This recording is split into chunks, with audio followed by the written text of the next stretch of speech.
ਮਨ ਪੁਰਖ ਧਿਆਏ ਬਰਦਾਤਾ ਸੰਤ ਸਹਾਰ ਸਦਾ ਵਿਖਿਆਤਾ। ਤਾਸ ਚਰਨ ਲੈ ਹਿਰਦੈ ਬਸਾਵੋ ਤਉ ਪਰਮ ਗੁਰੂ ਨਾਨਕ ਗੁਣ ਗਾਵੋ। ਗਾਵੋ ਗੁਣ ਪਰਮ ਗੁਰੂ ਸੁਖ ਸਾਗਰ ਦੁਰਤ ਨਿਵਾਰਨ ਸ਼ਬਦ ਸਰੇ।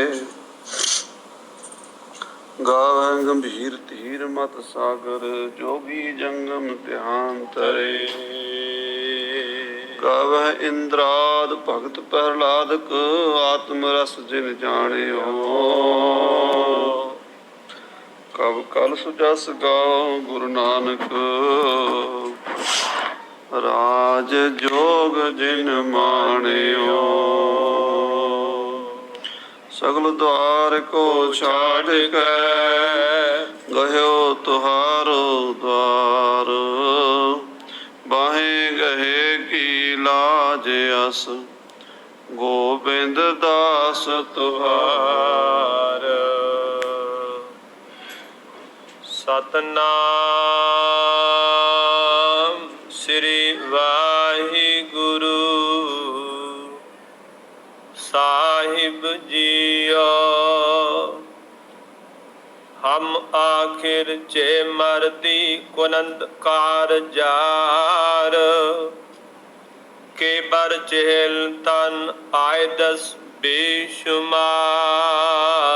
ਵਾਹਿਗੁਰੂ ਜੀ ਕਾ ਖਾਲਸਾ ਵਾਹਿਗੁਰੂ ਜੀ ਕੀ ਫਤਿਹ। ਸਤਿਗੁਰਾਂ ਦੀ ਪਾਵਨ ਪਵਿੱਤਰ ਗੋਦ ਦਾ ਆਨੰਦ ਮਾਣ ਲਈ ਗੁਰੂ ਪਿਆਰੀ, ਗੁਰੂ ਸਵਾਰੀ, ਗੁਰੂ ਖਾਲਸਾ, ਸਾਧ ਸੰਗਤ, ਮਾਈ ਭਾਈ ਸਭ ਵੱਡੇ ਭਾਗਾਂ ਵਾਲੇ ਜੋ ਗੁਰੂ ਚਰਨਾਂ ਵਿੱਚ ਬੈਠ ਕਰਕੇ ਸ੍ਰੀ ਗੁਰੂ ਕਲਗੀਧਰ ਮਹਾਰਾਜ ਦਾ ਇਤਿਹਾਸ, ਉਸ ਵੇਲੇ ਜੋ ਔਰੰਗਜ਼ੇਬ ਬਾਰ-ਬਾਰ ਆਪਣੇ ਜਰਨੈਲਾਂ ਨੂੰ ਭੇਜਦਾ ਸੀ, ਕਦੀ ਰੁਸਤਮ ਖਾਂ ਨੂੰ ਭੇਜਿਆ, ਕਦੀ ਦਿਲਾਵਰ ਖਾਂ ਨੂੰ ਭੇਜਿਆ, ਕਦੀ ਸੈਦ ਖਾਂ ਨੂੰ ਭੇਜਿਆ, ਇੱਕ ਪੈਂਡੇ ਖਾਂ ਵੀ ਆਇਆ। ਇੱਕ ਪੈਂਦੇ ਖਾਂ ਹੋਇਆ, ਇੱਕ ਪੈਂਡੇ ਖਾਂ ਹੋਇਆ। ਪੈਂਦੇ ਖਾਂ 6ਵੇਂ ਪਾਤਸ਼ਾਹ ਦੇ ਸਮੇਂ ਹੋਇਆ ਤੇ ਪੈਂਡੇ ਖਾਂ ਉਹ 10ਵੇਂ ਪਾਤਸ਼ਾਹ ਦੇ ਸਮੇਂ ਚੜ੍ਹ ਕੇ ਆਇਆ। ਬੜੇ ਬੜੇ ਜਰਨੈਲ ਬਾਦਸ਼ਾਹ ਔਰੰਗਜ਼ੇਬ ਭੇਜਦਾ ਸੀ।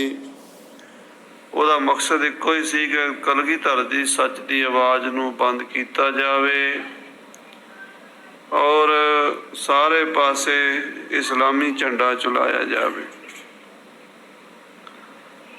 ਭਾਵੇਂ ਉਸਨੂੰ ਇਹ ਪਤਾ ਵੀ ਸੀ ਕਿ ਇਹ ਕੰਮ ਹੋ ਨਹੀਂ ਸਕਦਾ।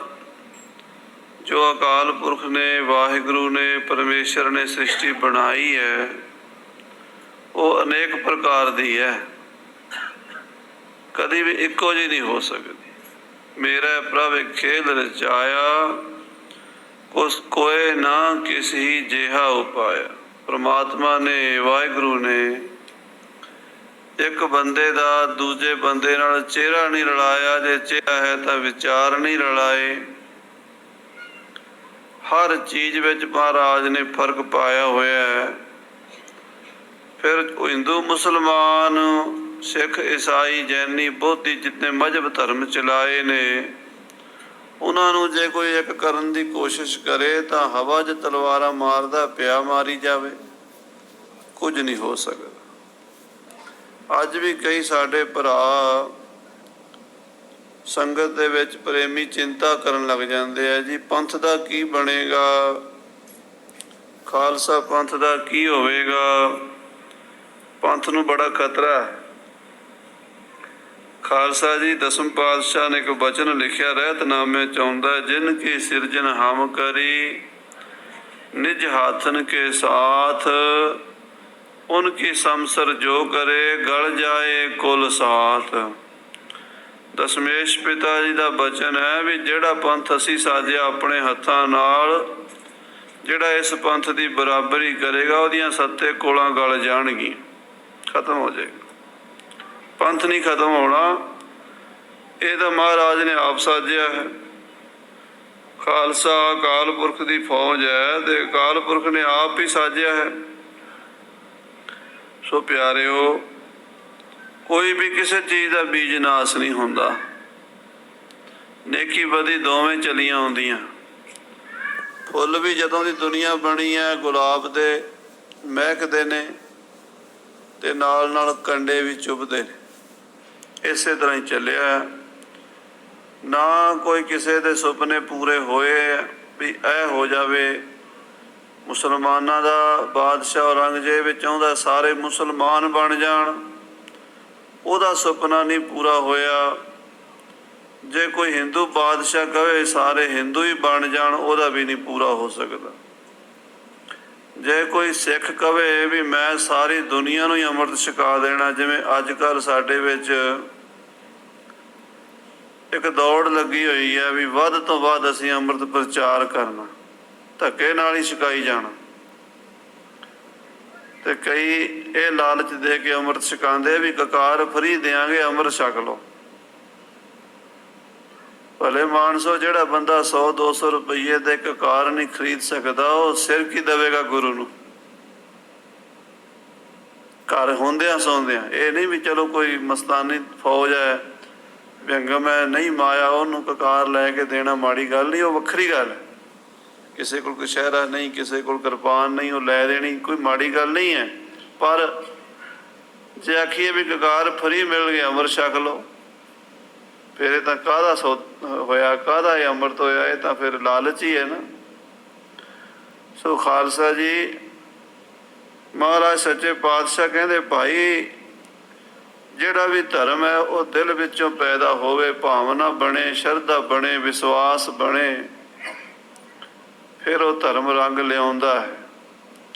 ਜੇ ਉੱਪਰੋਂ ਕੁਝ ਹੋਰ ਹੋਵੇ, ਮਨ ਵਿੱਚ ਕੁਝ ਹੋਰ ਹੋਵੇ, ਉਹ ਧਰਮ ਕਾਹਦਾ? ਜਿਨ ਮਨ ਹੋਰ ਮੁਖ ਹੋਰ ਸੇ ਕਾਂਢੇ ਕੱਚਿਆ। ਔਰੰਗਜ਼ੇਬ ਬਾਹਰੋਂ ਮੋਮਨ ਸੀ, ਅੰਦਰੋਂ ਕਾਫਰ ਸੀ। ਮਹਾਰਾਜ ਲਿਖ ਰਹੇ ਆ ਕਿ ਔਰੰਗਜ਼ੇਬ ਤੇਰਾ ਕੁਰਾਨ ਤੇ ਕੋਈ ਇਤਬਾਰ ਨਹੀਂ, ਅਸੀਂ ਕੁਰਾਨ ਤੇ ਇਤਬਾਰ ਕੀਤਾ ਤੇਰੀ ਕਸਮ ਤੇ। ਸਾਰਾ ਪਰਿਵਾਰ, ਸਾਰੀਆਂ ਫੌਜਾਂ, ਸਭ ਕੁਝ ਬਰਬਾਦ ਹੋ ਗਿਆ, ਸ਼ਹੀਦ ਹੋ ਗਏ ਨੇ, ਪਰ ਅਸੀਂ ਤੇਰੇ ਬਚਨ ਨੂੰ ਵੀ ਕੁਰਾਨ ਦੀ ਕਸਮ ਖਾਧੀ ਹੈ, ਬੰਦਾ ਏਦਾਂ ਨਹੀਂ ਕਰੇਗਾ। ਪਰ ਤੂੰ ਕੀਤਾ ਤੇ ਫਿਰ ਜੰਗ ਹੋਇਆ। ਪਰ ਔਰੰਗਜ਼ੇਬ ਇੱਕ ਪਾਸੇ 10 ਲੱਖ, ਇੱਕ ਪਾਸੇ 40 ਭੁੱਖੇ ਭਾਣੇ ਸਿੰਘ, ਉਹਨਾਂ 40 ਬੰਦਿਆਂ ਨੇ 10 ਲੱਖ ਦੇ ਦੰਦ ਖੱਟੇ ਕਰ ਦਿੱਤੇ। ਐਸਾ ਜੰਗ ਹੋਇਆ। ਸਰੋ ਪਾਏ ਅੰਬੋ ਚੰਦਾ ਸ਼ੁਦੈ, ਕਿ ਮੈਦਾਂ ਪਰ ਆਜ਼ਗੂ ਉਹ ਚੌਗਾਂ ਸ਼ੁਦੈ। ਕਿਤੇ ਸਿਰ ਪਏ ਸਨ, ਕਿਤੇ ਬਾਹਾਂ ਪਈਆਂ ਸਨ, ਕਿਤੇ ਪੈਰ ਵੱਢੇ ਪਏ ਸਨ, ਕਿਤੇ ਪੇਟ ਦੀਆਂ ਆਂਦਰਾਂ ਬਾਹਰ ਆਈਆਂ ਹੋਈਆਂ ਸਨ, ਕਿਤੇ ਹਾਥੀ ਕਿਤੇ ਘੋੜੇ ਮਰੇ ਹੋਏ ਸਨ। ਮੈਦਾਨ ਏਦਾਂ ਪਿਆ ਭਰਿਆ ਸੀ ਲਾਸ਼ਾਂ ਨਾਲ। ਸਿਰ ਤੇ ਬਾਹਾਂ ਲੱਤਾਂ ਏਦਾਂ ਖਿਲਰੀਆਂ ਸਨ ਜਿਵੇਂ ਮੈਦਾਨ 'ਚ ਗੇਂਦ, ਖਿੱਦੂ ਔਰ ਖੂੰਡੀ ਪਈ ਹੁੰਦੀ ਹੈ, ਖੂੰਡੀਆਂ ਪਈਆਂ ਹੁੰਦੀਆਂ। ਤਰੰਕਾਰ ਤੀਰੋ ਤਰੰਗੇ ਕਮਾ, ਬਰਾਮਦ ਜਕੇ ਆਹੋ ਹੂ ਆਜ਼ਹਾਂ। ਤੀਰਾਂ ਦੀਆਂ, ਗੋਲੀਆਂ ਦੀਆਂ ਆਵਾਜ਼ਾਂ ਆ ਰਹੀਆਂ ਸਨ ਤੇ ਹਰ ਪਾਸੇ ਹਾਹਾਕਾਰ ਮਚੀ ਹੋਈ ਸੀ। ਕੋਈ ਹਾਏ ਕਹਿ ਰਿਹਾ ਸੀ, ਕੋਈ ਅੱਲਾ ਕਹਿ ਰਿਹਾ ਸੀ, ਕੋਈ ਸਤਿ ਸ੍ਰੀ ਅਕਾਲ ਬੋਲ ਰਿਹਾ ਸੀ। ਸੋ ਮਹਾਰਾਜ ਹੁਣ ਇਸ ਤੋਂ ਅਗਲੀ ਕਥਾ ਬਿਆਨ ਕਰਨ ਲੱਗੇ ਹੈ। 22 ਦਸੰਬਰ 1704 8 ਪੋਹ ਨੂੰ ਕੀ ਹੋਇਆ, ਸੁਣੋ ਪਿਆਰ ਨਾਲ। ਸਾਰੀ ਸੰਗਤ ਆਖੋ ਸਤਿਨਾਮ ਸ੍ਰੀ ਵਾਹਿਗੁਰੂ ਸਾਹਿਬ ਜੀ। ਸਤਿਨਾਮ ਸ੍ਰੀ ਵਾਹਿਗੁਰੂ ਸਾਹਿਬ। ਹਮ ਆਖਿਰ ਚੇ ਮਰਦੀ ਕੋ ਨਿੰਦ ਕਾਰਜਾ। ਮਹਾਰਾਜ ਕਹਿੰਦੇ ਇੰਨੇ ਤੀਰ ਚੱਲੇ, ਇੰਨੀਆਂ ਗੋਲੀਆਂ ਚੱਲੀਆਂ, ਕੋਈ ਕਿਸੇ ਦੀ ਆਵਾਜ਼ ਨਹੀਂ ਸੀ ਸੁਣਾਈ ਦੇ ਰਹੀ। ਸਾਡੇ ਕੋਲ 40 ਬੰਦੇ ਸਨ, ਤੇਰੇ ਬੰਦੇ 10 ਲੱਖ ਸਨ। ਹਮ ਆਖਰ ਚ ਮਰਦੀ ਕੁਨਦ ਕਾਰਜ਼ਾਰ। ਅਖੀਰ ਮਰਦਾਨਗੀ, ਬਹਾਦਰੀ ਕਿੰਨਾ ਕੁ ਚਿਰ ਚੱਲਦੀ ਹੈ? ਬਹਾਦਰੀ ਠੀਕ ਹੈ, ਬਹੁਤ ਵੱਡੀ ਚੀਜ਼ ਹੈ, ਪਰ ਗਿਣਤੀ ਵੀ ਬੜੀ ਵੱਡੀ ਚੀਜ਼ ਹੈ। 40 ਬੰਦਿਆਂ ਦੀ ਬਹਾਦਰੀ 10 ਲੱਖ ਦੇ ਸਾਹਮਣੇ ਕਿੰਨਾ ਕੁ ਚਿਰ ਚੱਲ ਸਕਦੀ ਸੀ? ਹਮ ਆਖਰ 'ਚ ਮਰਦੀ। ਮਰਦੀ ਕਿੰਨਾ ਕੁ ਚਿਰ? ਬਹਾਦਰੀ ਦਲੇਰੀ ਕੀ ਕੰਮ ਕਰ ਸਕਦੀ ਸੀ? ਕੇ ਬਰ ਚਹਿਲ ਤਨ ਆਏ ਦਸ ਬੇਸ਼ੁਮਾਰ। ਕਿ 40 ਬੰਦੇ ਸਨ। ਚਹਿਲ ਤਨ, ਚਹਿਲ ਮੈਨੇ 40, ਤਨ ਮੈਨੇ ਸਰੀਰ। 40 ਸਰੀਰ ਸਨ, 40 ਆਦਮੀ ਸਨ, 40 ਸਿੰਘ ਸਨ। ਆਏ ਦਸ ਬੇਸ਼ੁਮਾਰ, ਉਧਰੋਂ ਆਏ ਹੋਏ ਬੇਸ਼ੁਮਾਰ ਸਨ, ਅਣਗਿਣਤ ਸਨ, 10 ਲੱਖ ਸਨ। ਜਿੱਧਰ ਦੇਖੋ ਤੇਰੀਆਂ ਫੌਜਾਂ ਫੌਜਾਂ ਨਜ਼ਰ ਆਉਂਦੀਆਂ ਸਨ। ਚਿਰਾਗ ਜਹਾਂ ਚੋਂ ਸ਼ੁਦੈ ਬੁਰਕਾ ਪੋਸ਼। ਸਾਰਾ ਦਿਨ ਜੰਗ ਹੁੰਦਾ ਰਿਹਾ। ਮੇਰੇ 5-5 ਸਿੰਘ ਨਿਕਲਦੇ ਰਹੇ, ਤੇਰੀਆਂ ਫੌਜਾਂ ਨਾਲ ਲੜਦੇ ਰਹੇ, ਔਰ ਬੜੀ ਬਹਾਦਰੀ ਦੇ ਨਾਲ ਲੜ ਲੜ ਕੇ ਪੁਰਜਾ ਪੁਰਜਾ ਕੱਟ ਮਰੇ, ਕਬੂ ਨਾ ਛੱਡੈ ਖੇਤ, ਸ਼ਹੀਦੀਆਂ ਵੀ ਪਾਉਂਦੇ ਰਹੇ। ਅਖੀਰ ਸ਼ਾਮ ਹੋ ਗਈ। ਚਰਾਗੇ ਜਹਾਂ ਚੂੰ ਸ਼ੁੱਧ ਬੁਰਕਾ ਪੋਸ਼। ਚਰਾਗੇ ਜਹਾਂ, ਜਹਾਨ ਦਾ ਚਿਰਾਗ, ਉਹਨੇ ਬੁਰਕਾ ਮੂੰਹ ਤੇ ਕਰ ਲਿਆ। ਜਹਾਨ ਦਾ ਚਿਰਾਗ ਕੀ ਹੈ? ਜਹਾਨ ਦਾ ਚਿਰਾਗ ਹੈ ਸੂਰਜ। ਬੁਰਕਾ ਕਰ ਲਿਆ ਉਹਨੇ ਆਪਣੇ ਮੂੰਹ ਤੇ, ਯਾਨੀ ਕਿ ਸ਼ਾਮ ਹੋ ਗਈ, ਸੂਰਜ ਢਲ ਗਿਆ। ਸ਼ਹਿ ਸ਼ਬ ਬਰਿਆਮਦ ਹਮੈ ਜਲਵੈ ਜੋਸ਼। ਮਹਾਰਾਜ ਕਹਿੰਦੇ ਜਦੋਂ ਸੂਰਜ ਛਿਪਿਆ ਤੇ ਰਾਤ ਦਾ ਰਾਜਾ ਆ ਗਿਆ। ਸ਼ਬੇ ਸ਼ਹਿ, ਸ਼ਹੇ ਸ਼ਬ ਬਰਾਮਦ। ਸ਼ਬ ਨਾਮ ਸ਼ਾਮ ਦਾ, ਰਾਤ ਦਾ ਹੈ, ਤੇ ਉਹਦਾ ਸ਼ਾਹ। ਰਾਤ ਦਾ ਰਾਜਾ ਕੌਣ ਹੈ? ਚੰਦਰਮਾ। ਉਹ ਜਲਵਾ ਜੋਸ਼। ਸੂਰਜ ਨੇ ਬੁਰਕਾ ਕਰ ਲਿਆ ਤੇ ਚੰਦਰਮਾ ਆਪਣੇ ਜੋਸ਼ ਵਿੱਚ ਆ ਗਿਆ, ਯਾਨੀ ਅਸਮਾਨ ਦੇ ਵਿੱਚ ਚੰਨ ਚੜਿਆ, ਰਾਤ ਪੈ ਗਈ। ਹਰ ਆਕਸ ਬਕੌਲੇ ਕੁਰਾ ਆਇਆ ਦਸ। ਦੇਖ ਔਰੰਗਜ਼ੇਬ, ਤੂੰ ਤਾਂ ਕੁਰਾਨ ਦੀ ਕਸਮ ਖਾ ਕੇ ਮੁੱਕਰ ਗਿਆ, ਪਰ ਮੈਂ ਕੁਰਾਨ ਦੀ ਕਸਮ ਨੂੰ ਮੰਨ ਲਿਆ। ਆਖੋ ਸਤਨਾਮ ਸ੍ਰੀ ਵਾਹਿਗੁਰੂ। ਧਰਮ ਗ੍ਰੰਥ ਕੋਈ ਵੀ ਕਿਸੇ ਦਾ ਵੀ ਉਹਦਾ ਸਤਿਕਾਰ ਕਰਨਾ ਸਿਖਾ ਰਹੇ ਕਲਗੀਧਰ ਪਾਤਸ਼ਾਹ। ਆਖੋ ਸ੍ਰੀ ਵਾਹਿਗੁਰੂ। ਕਿੱਡੀ ਉੱਚੀ ਸੋਚ ਹੈ। ਮਹਾਰਾਜ ਕਹਿੰਦੇ ਕੁਰਾਨ ਦੀ ਕਸਮ ਤੂੰ ਤਾਂ ਭੁੱਲ ਗਿਆ, ਪਰ ਮੈਂ ਆਖਿਆ ਵੀ ਕੁਰਾਨ ਦੀ ਕਸਮ ਖਾਧੀ ਇਸ ਬੰਦੇ ਨੇ, ਜੇ ਇਹ ਆਪਣੇ ਕੀਤੇ ਵਾਅਦੇ ਤੋਂ ਮੁੱਕਰੇਗਾ ਤੇ ਕੁਰਾਨ ਜਾਣੇ ਤੇ ਇਹ ਜਾਣੇ, ਖੁਦਾ ਜਾਣੇ ਤੇ ਇਹ ਜਾਣੇ, ਅਸੀਂ ਕਿਉਂ ਝੂਠੇ ਪਈਏ? ਅਸੀਂ ਕੁਰਾਨ ਦੀ ਕਸਮ ਮੰਨ ਕੇ ਆ ਗਏ ਬਾਹਰ, ਪਰ ਤੂੰ ਆਪਣੀਆਂ ਕਸਮਾਂ ਤੋਂ ਮੁੱਕਰ ਗਿਆ, ਪੂਰਾ ਨਹੀਂ ਉਤਰਿਆ। ਹਰਾਂ ਕਸ ਬਕੌਲੇ ਕੁਰਾਨ ਆਏ ਦਸ। ਔਰੰਗਜ਼ੇਬ, ਜਿਹੜਾ ਬੰਦਾ ਕੁਰਾਨ ਦੀ ਕਸਮ ਖਾ ਕੇ ਮੁੱਕਰਦਾ ਉਹ ਤਾਂ ਨਰਕਾਂ 'ਚ ਜਾਂਦਾ, ਪਰ ਜਿਹੜਾ ਕੁਰਾਨ ਦੀ ਕਸਮ ਨੂੰ ਮੰਨ ਲੈਂਦਾ ਕਿ ਯਜਦਾ ਬਰੋ ਰਹਿਮ ਨੂਮਾ ਆਏ ਦਸ। ਉਸ ਬੰਦੇ ਦੀ ਰੱਬ ਰਹਿਨੁਮਾਈ ਕਰਦਾ। ਰੱਬ ਤਾਂ ਦੇਖ ਰਿਹਾ ਨਾ, ਰੱਬ ਉਸ ਬੰਦੇ ਨੂੰ ਰਾਹ ਦਿਖਾਉਂਦਾ। ਰੱਬ ਸਮਝਦਾ ਹੈ ਵੀ ਇਸ ਆਦਮੀ ਨੇ ਮੇਰੇ ਨਾਂ ਤੇ ਧੋਖਾ ਖਾਧਾ, ਇਹਨੇ ਮੇਰੇ ਨਾਂ ਤੇ ਕੁਰਬਾਨੀ ਕੀਤੀ ਹੈ। ਮਹਾਰਾਜ ਕਹਿੰਦੇ ਜਿਹੜਾ ਕੁਰਾਨ ਦੀ ਹਰਾਂ ਕਸਬ ਕੌਲੇ ਕੁਰਾਨ ਆਏ ਦਸ, ਜਿਹੜਾ ਕੁਰਾਨ ਦੀ ਕਸਮ ਨੂੰ ਮੰਨਦਾ ਹੈ ਉਸ ਬੰਦੇ ਨੂੰ ਰੱਬ ਰਾਹ ਵਿਖਾਉਂਦਾ ਹੈ। ਰਾਤ ਪੈ ਗਈ, ਸ਼ਾਮ ਦਾ ਸਮਾਂ। ਭਾਈ ਸੰਤੋਖ ਸਿੰਘ ਜੀ ਲਿਖਦੇ ਨੇ ਕਿ ਬਹੁਤ ਹੀ ਭਿਆਨਕ ਸੀ, ਡਰਾਉਣੀ ਸ਼ਾਮ ਸੀ ਉਹ, 22 ਦਸੰਬਰ ਦੀ। ਕਿਸੇ ਪਿੰਡ 'ਚ ਇੱਕ ਬੰਦਾ ਮਰਿਆ ਹੋਵੇ, ਸੰਸਕਾਰ ਕਰਕੇ ਆਈਏ ਨਾ ਸ਼ਾਮ ਨੂੰ, ਤੇ ਸਾਰੇ ਪਿੰਡ ਦੇ ਉੱਤੇ ਉਹ ਡਰਾਉਣੀ ਰਾਤ ਹੁੰਦੀ ਹੈ। ਮਹਿਸੂਸ ਕਰਨ ਵਾਲੇ ਕਰਦੇ। ਕਈ ਘਰਾਂ 'ਚ ਰੋਟੀ ਨਹੀਂ ਪੱਕਦੀ, ਕੋਈ ਬੰਦਾ ਉੱਚਾ ਨਹੀਂ ਬੋਲਦਾ ਸਾਡੇ ਪਿੰਡ ਦਾ ਬੰਦਾ ਮਰ ਗਿਆ। ਇੱਥੇ ਤਾਂ ਹਜ਼ਾਰਾਂ ਮਰੇ ਪਏ ਸਨ, ਜਿੱਧਰ ਵੇਖੋ ਲਾਸ਼ਾਂ ਹੀ ਲਾਸ਼ਾਂ ਖਿਲਰੀਆਂ ਪਈਆਂ ਸਨ, ਘੋੜੇ ਮਰੇ ਪਏ ਸਨ, ਸਾਹਿਬ ਕਲਗੀਧਰ ਪਾਤਸ਼ਾਹ ਦੇ ਲਖਤੇ ਜਿਗਰ ਬਾਬਾ ਅਜੀਤ ਸਿੰਘ ਤੇ ਬਾਬਾ ਜੁਝਾਰ ਸਿੰਘ ਵੀ ਉਸੇ ਮੈਦਾਨ 'ਚ ਸ਼ਹੀਦੀ ਪਾ ਚੁੱਕੇ ਸਨ।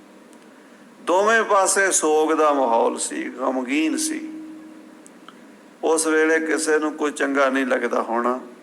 ਕਵੀਰਾਜ ਸੰਤੋਖ ਸਿੰਘ ਜੀ ਕਹਿੰਦੇ, ਸੰਧਿਆ ਹੋਤੀ ਭਵੀਖਣਾ ਬੋਲਤ ਬਰਿੰਦ ਗੁਮਾਏ। ਗੁਮਾਏ ਕਹਿੰਦੇ ਨੇ ਗਿੱਦੜਾਂ ਨੂੰ।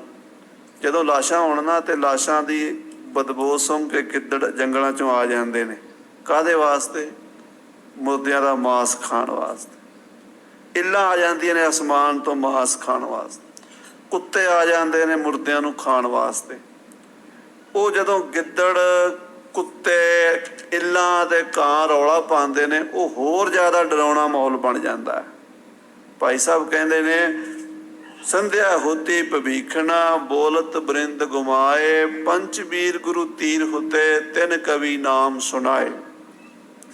ਪੰਜ ਸਿੰਘ ਬਚੇ ਸਨ, ਦਇਆ ਸਿੰਘ ਅਰ ਧਰਮ ਸਿੰਘ ਜੀ, ਮਾਨ ਸਿੰਘ ਤੀਜੋ ਬਰਬੀਰ, ਸੰਗਤ ਸਿੰਘ ਸੰਤ ਸਿੰਘ ਪੰਚਮ, ਤਿਨੋਂ ਬਿਠਾਇਓ ਦੇ ਕਰ ਧੀਰ।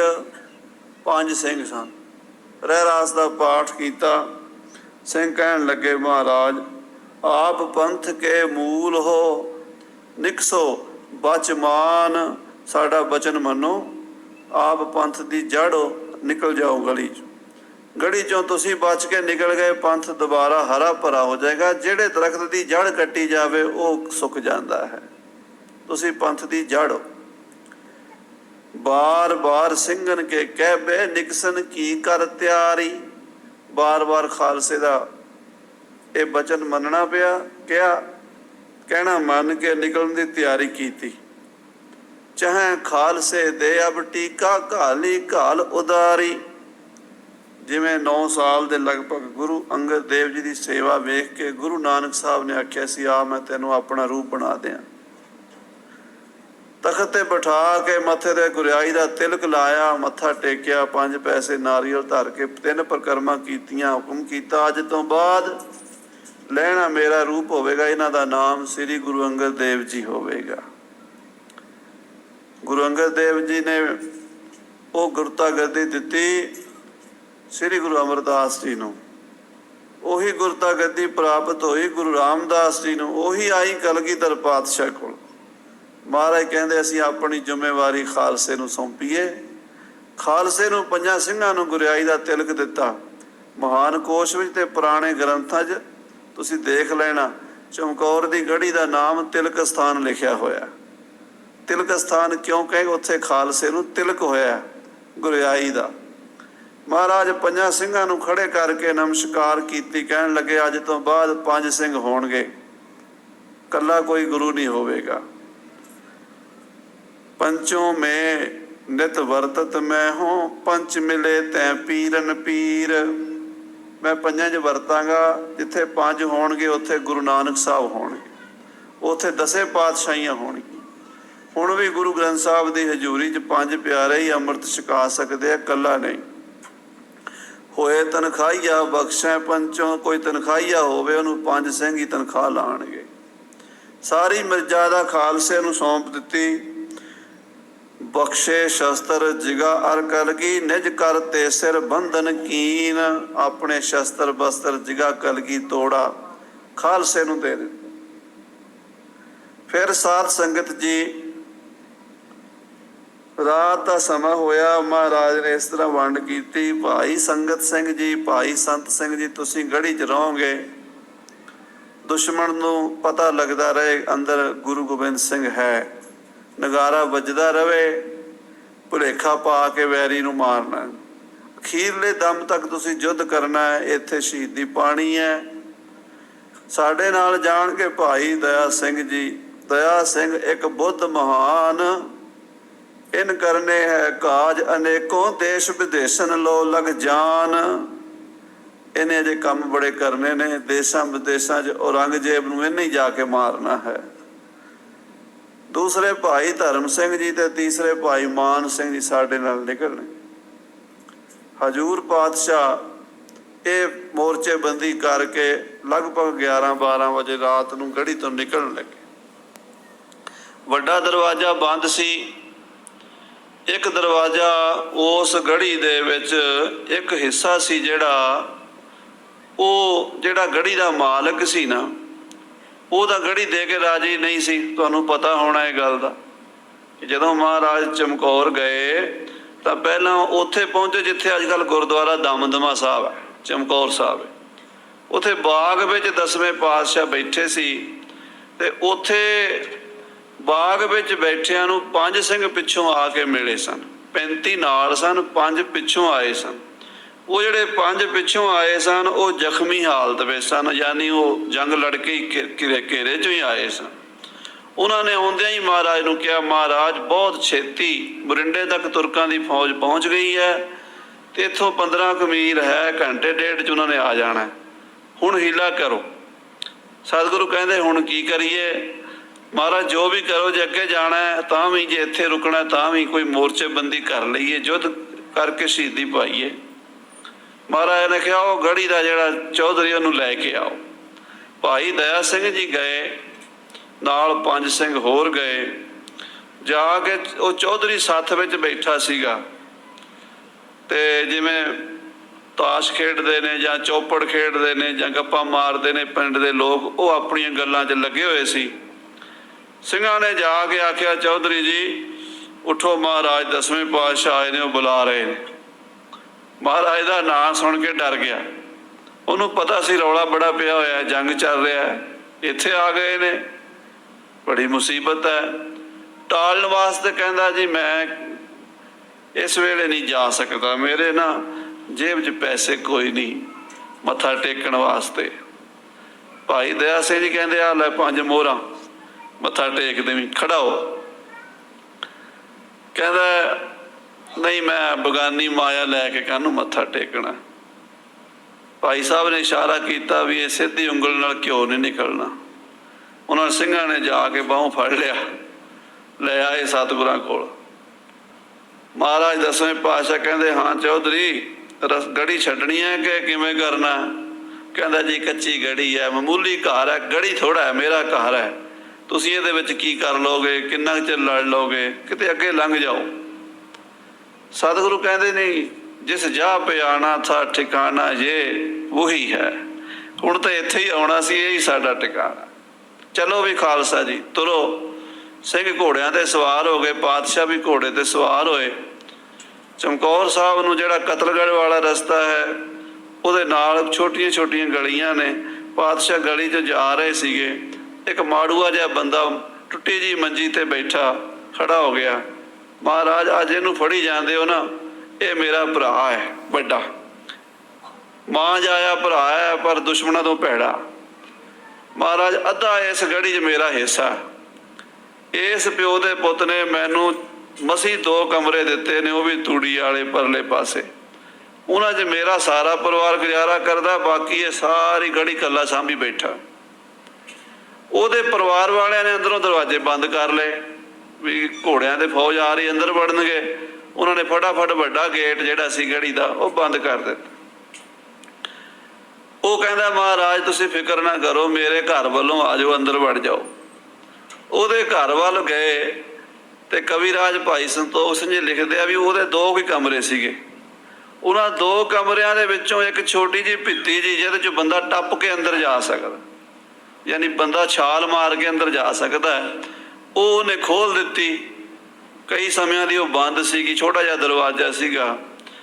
ਉਹਦੇ ਵਿੱਚੋਂ ਦੀ ਸਿੰਘ ਸਾਰੇ ਅੰਦਰ ਵੜ ਗਏ। ਅੰਦਰ ਵੜਦਿਆਂ ਸਾਰ ਮੋਰਚੇਬੰਦੀ ਕਰ ਲਈ। ਉਹਨਾਂ ਦੇ ਪਰਿਵਾਰ ਸਾਰਿਆਂ ਨੂੰ ਕਿਹਾ ਵੀ ਤੁਸੀਂ ਹੁਣ ਨਿਕਲ ਜਾਓ, ਇੱਥੇ ਦੀ ਜੰਗ ਹੋਣਾ, ਤੁਸੀਂ ਕਿਉਂ ਮਰਦੇ ਹੋ ਸਾਡੇ ਨਾਲ। ਉਹ ਡਰਦੇ ਮਾਰੇ ਸਾਰੇ ਬਾਹਰ ਹੋ ਗਏ। ਪਾਤਸ਼ਾਹ ਵੀ ਅੰਦਰ ਚਲੇ ਗਏ। ਮੋਰਚੇਬੰਦੀ ਗੜੀ ਦੀ ਹੋ ਗਈ। ਉਹ ਤੁਸੀਂ ਸਾਰਾ ਇਤਿਹਾਸ ਸੁਣਿਆ ਹੀ ਹੈ ਵੀ ਕਿਵੇਂ ਸਾਰਾ ਦਿਨ ਅਗਲੇ ਦਿਨ ਜੰਗ ਹੁੰਦਾ ਰਿਹਾ।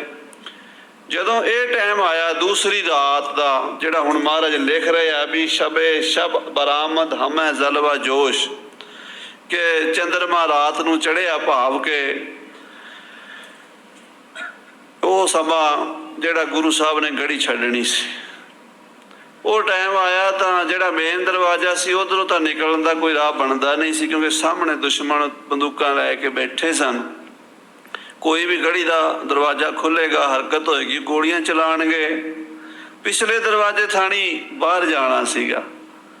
ਕਹਿੰਦੇ ਦਰਵਾਜ਼ੇ ਜਦੋਂ ਮਹਾਰਾਜ ਨਿਕਲਣ ਲੱਗੇ ਤੇ ਉਹ ਸਿੰਘ ਤਿੰਨ ਜਿਹੜੇ ਨਾਲ ਸਨ, ਭਾਈ ਦਇਆ ਸਿੰਘ ਨੇ ਅੱਗੇ ਜਾ ਕੇ ਵੇਖਿਆ, ਉਹਨੂੰ ਇੱਕ ਤਾਲਾ ਲਾ ਗਿਆ ਸਿੰਘ, ਪਹਿਲਾਂ ਤਾਲਾ ਮਾਰ ਦਿੱਤਾ ਸੀ ਛੋਟੇ ਦਰਵਾਜ਼ੇ ਨੂੰ ਵੀ ਇੱਧਰ ਕੋਈ ਅੰਦਰ ਨਾ ਵੜੇ।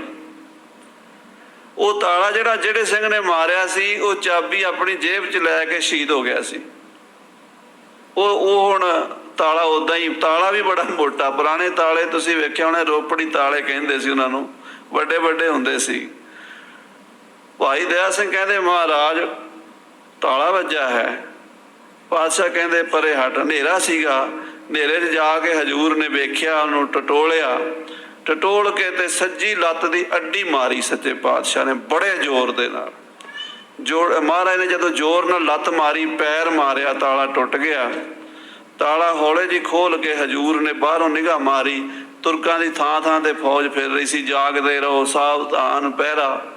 ਫਿਰ ਪਾਤਸ਼ਾਹ ਨੇ ਉਸ ਤੋਂ ਗਲੀ 'ਚ ਖਲੋ ਕੇ ਸਿੰਘਾਂ ਨੂੰ ਇਸ਼ਾਰੇ ਨਾਲ ਸਮਝਾਤਾ, ਆਹ ਜਿਹੜੇ ਤਾਰੇ ਹਨ, ਇਹਨਾਂ ਤਾਰਿਆਂ ਦੀ ਲੋ ਤੇ ਅਸੀਂ ਜਾਵਾਂਗੇ, ਤੁਸੀਂ ਇਹਦੇ ਪਿੱਛੇ ਪਿੱਛੇ ਆਉਣਾ, ਕਿਉਂਕਿ ਇਕੱਠੇ ਤੁਰਾਂਗੇ ਤੇ ਇੱਥੇ ਚਾਰ ਜਣਿਆਂ ਨੂੰ ਵੇਖ ਕੇ ਪੁੱਛਣਗੇ ਵੀ ਕੌਣ ਹੋ ਤੁਸੀਂ, ਵੱਖਰੇ ਵੱਖਰੇ ਹੋ ਜਾਓ। ਤੇ ਇਹ ਸਵੇਰ ਤੱਕ ਜਿੱਧਰ ਤਾਰੇ ਗਏ ਉੱਧਰ ਸਮਝੋ ਅਸੀਂ ਹੋਵਾਂਗੇ। ਪੁਰਾਣੇ ਬਜ਼ੁਰਗਾਂ ਨੂੰ ਤਾਰਿਆਂ ਦਾ ਬੜਾ ਗਿਆਨ ਹੁੰਦਾ ਸੀ, ਤਾਰੇ ਤੁਰਦੇ ਨੇ, ਕਿੱਧਰ ਕਿੱਧਰ ਜਾਂਦੇ ਨੇ, ਉਹ ਸਾਰਾ ਉਹਨਾਂ ਨੂੰ ਪਤਾ ਹੁੰਦਾ।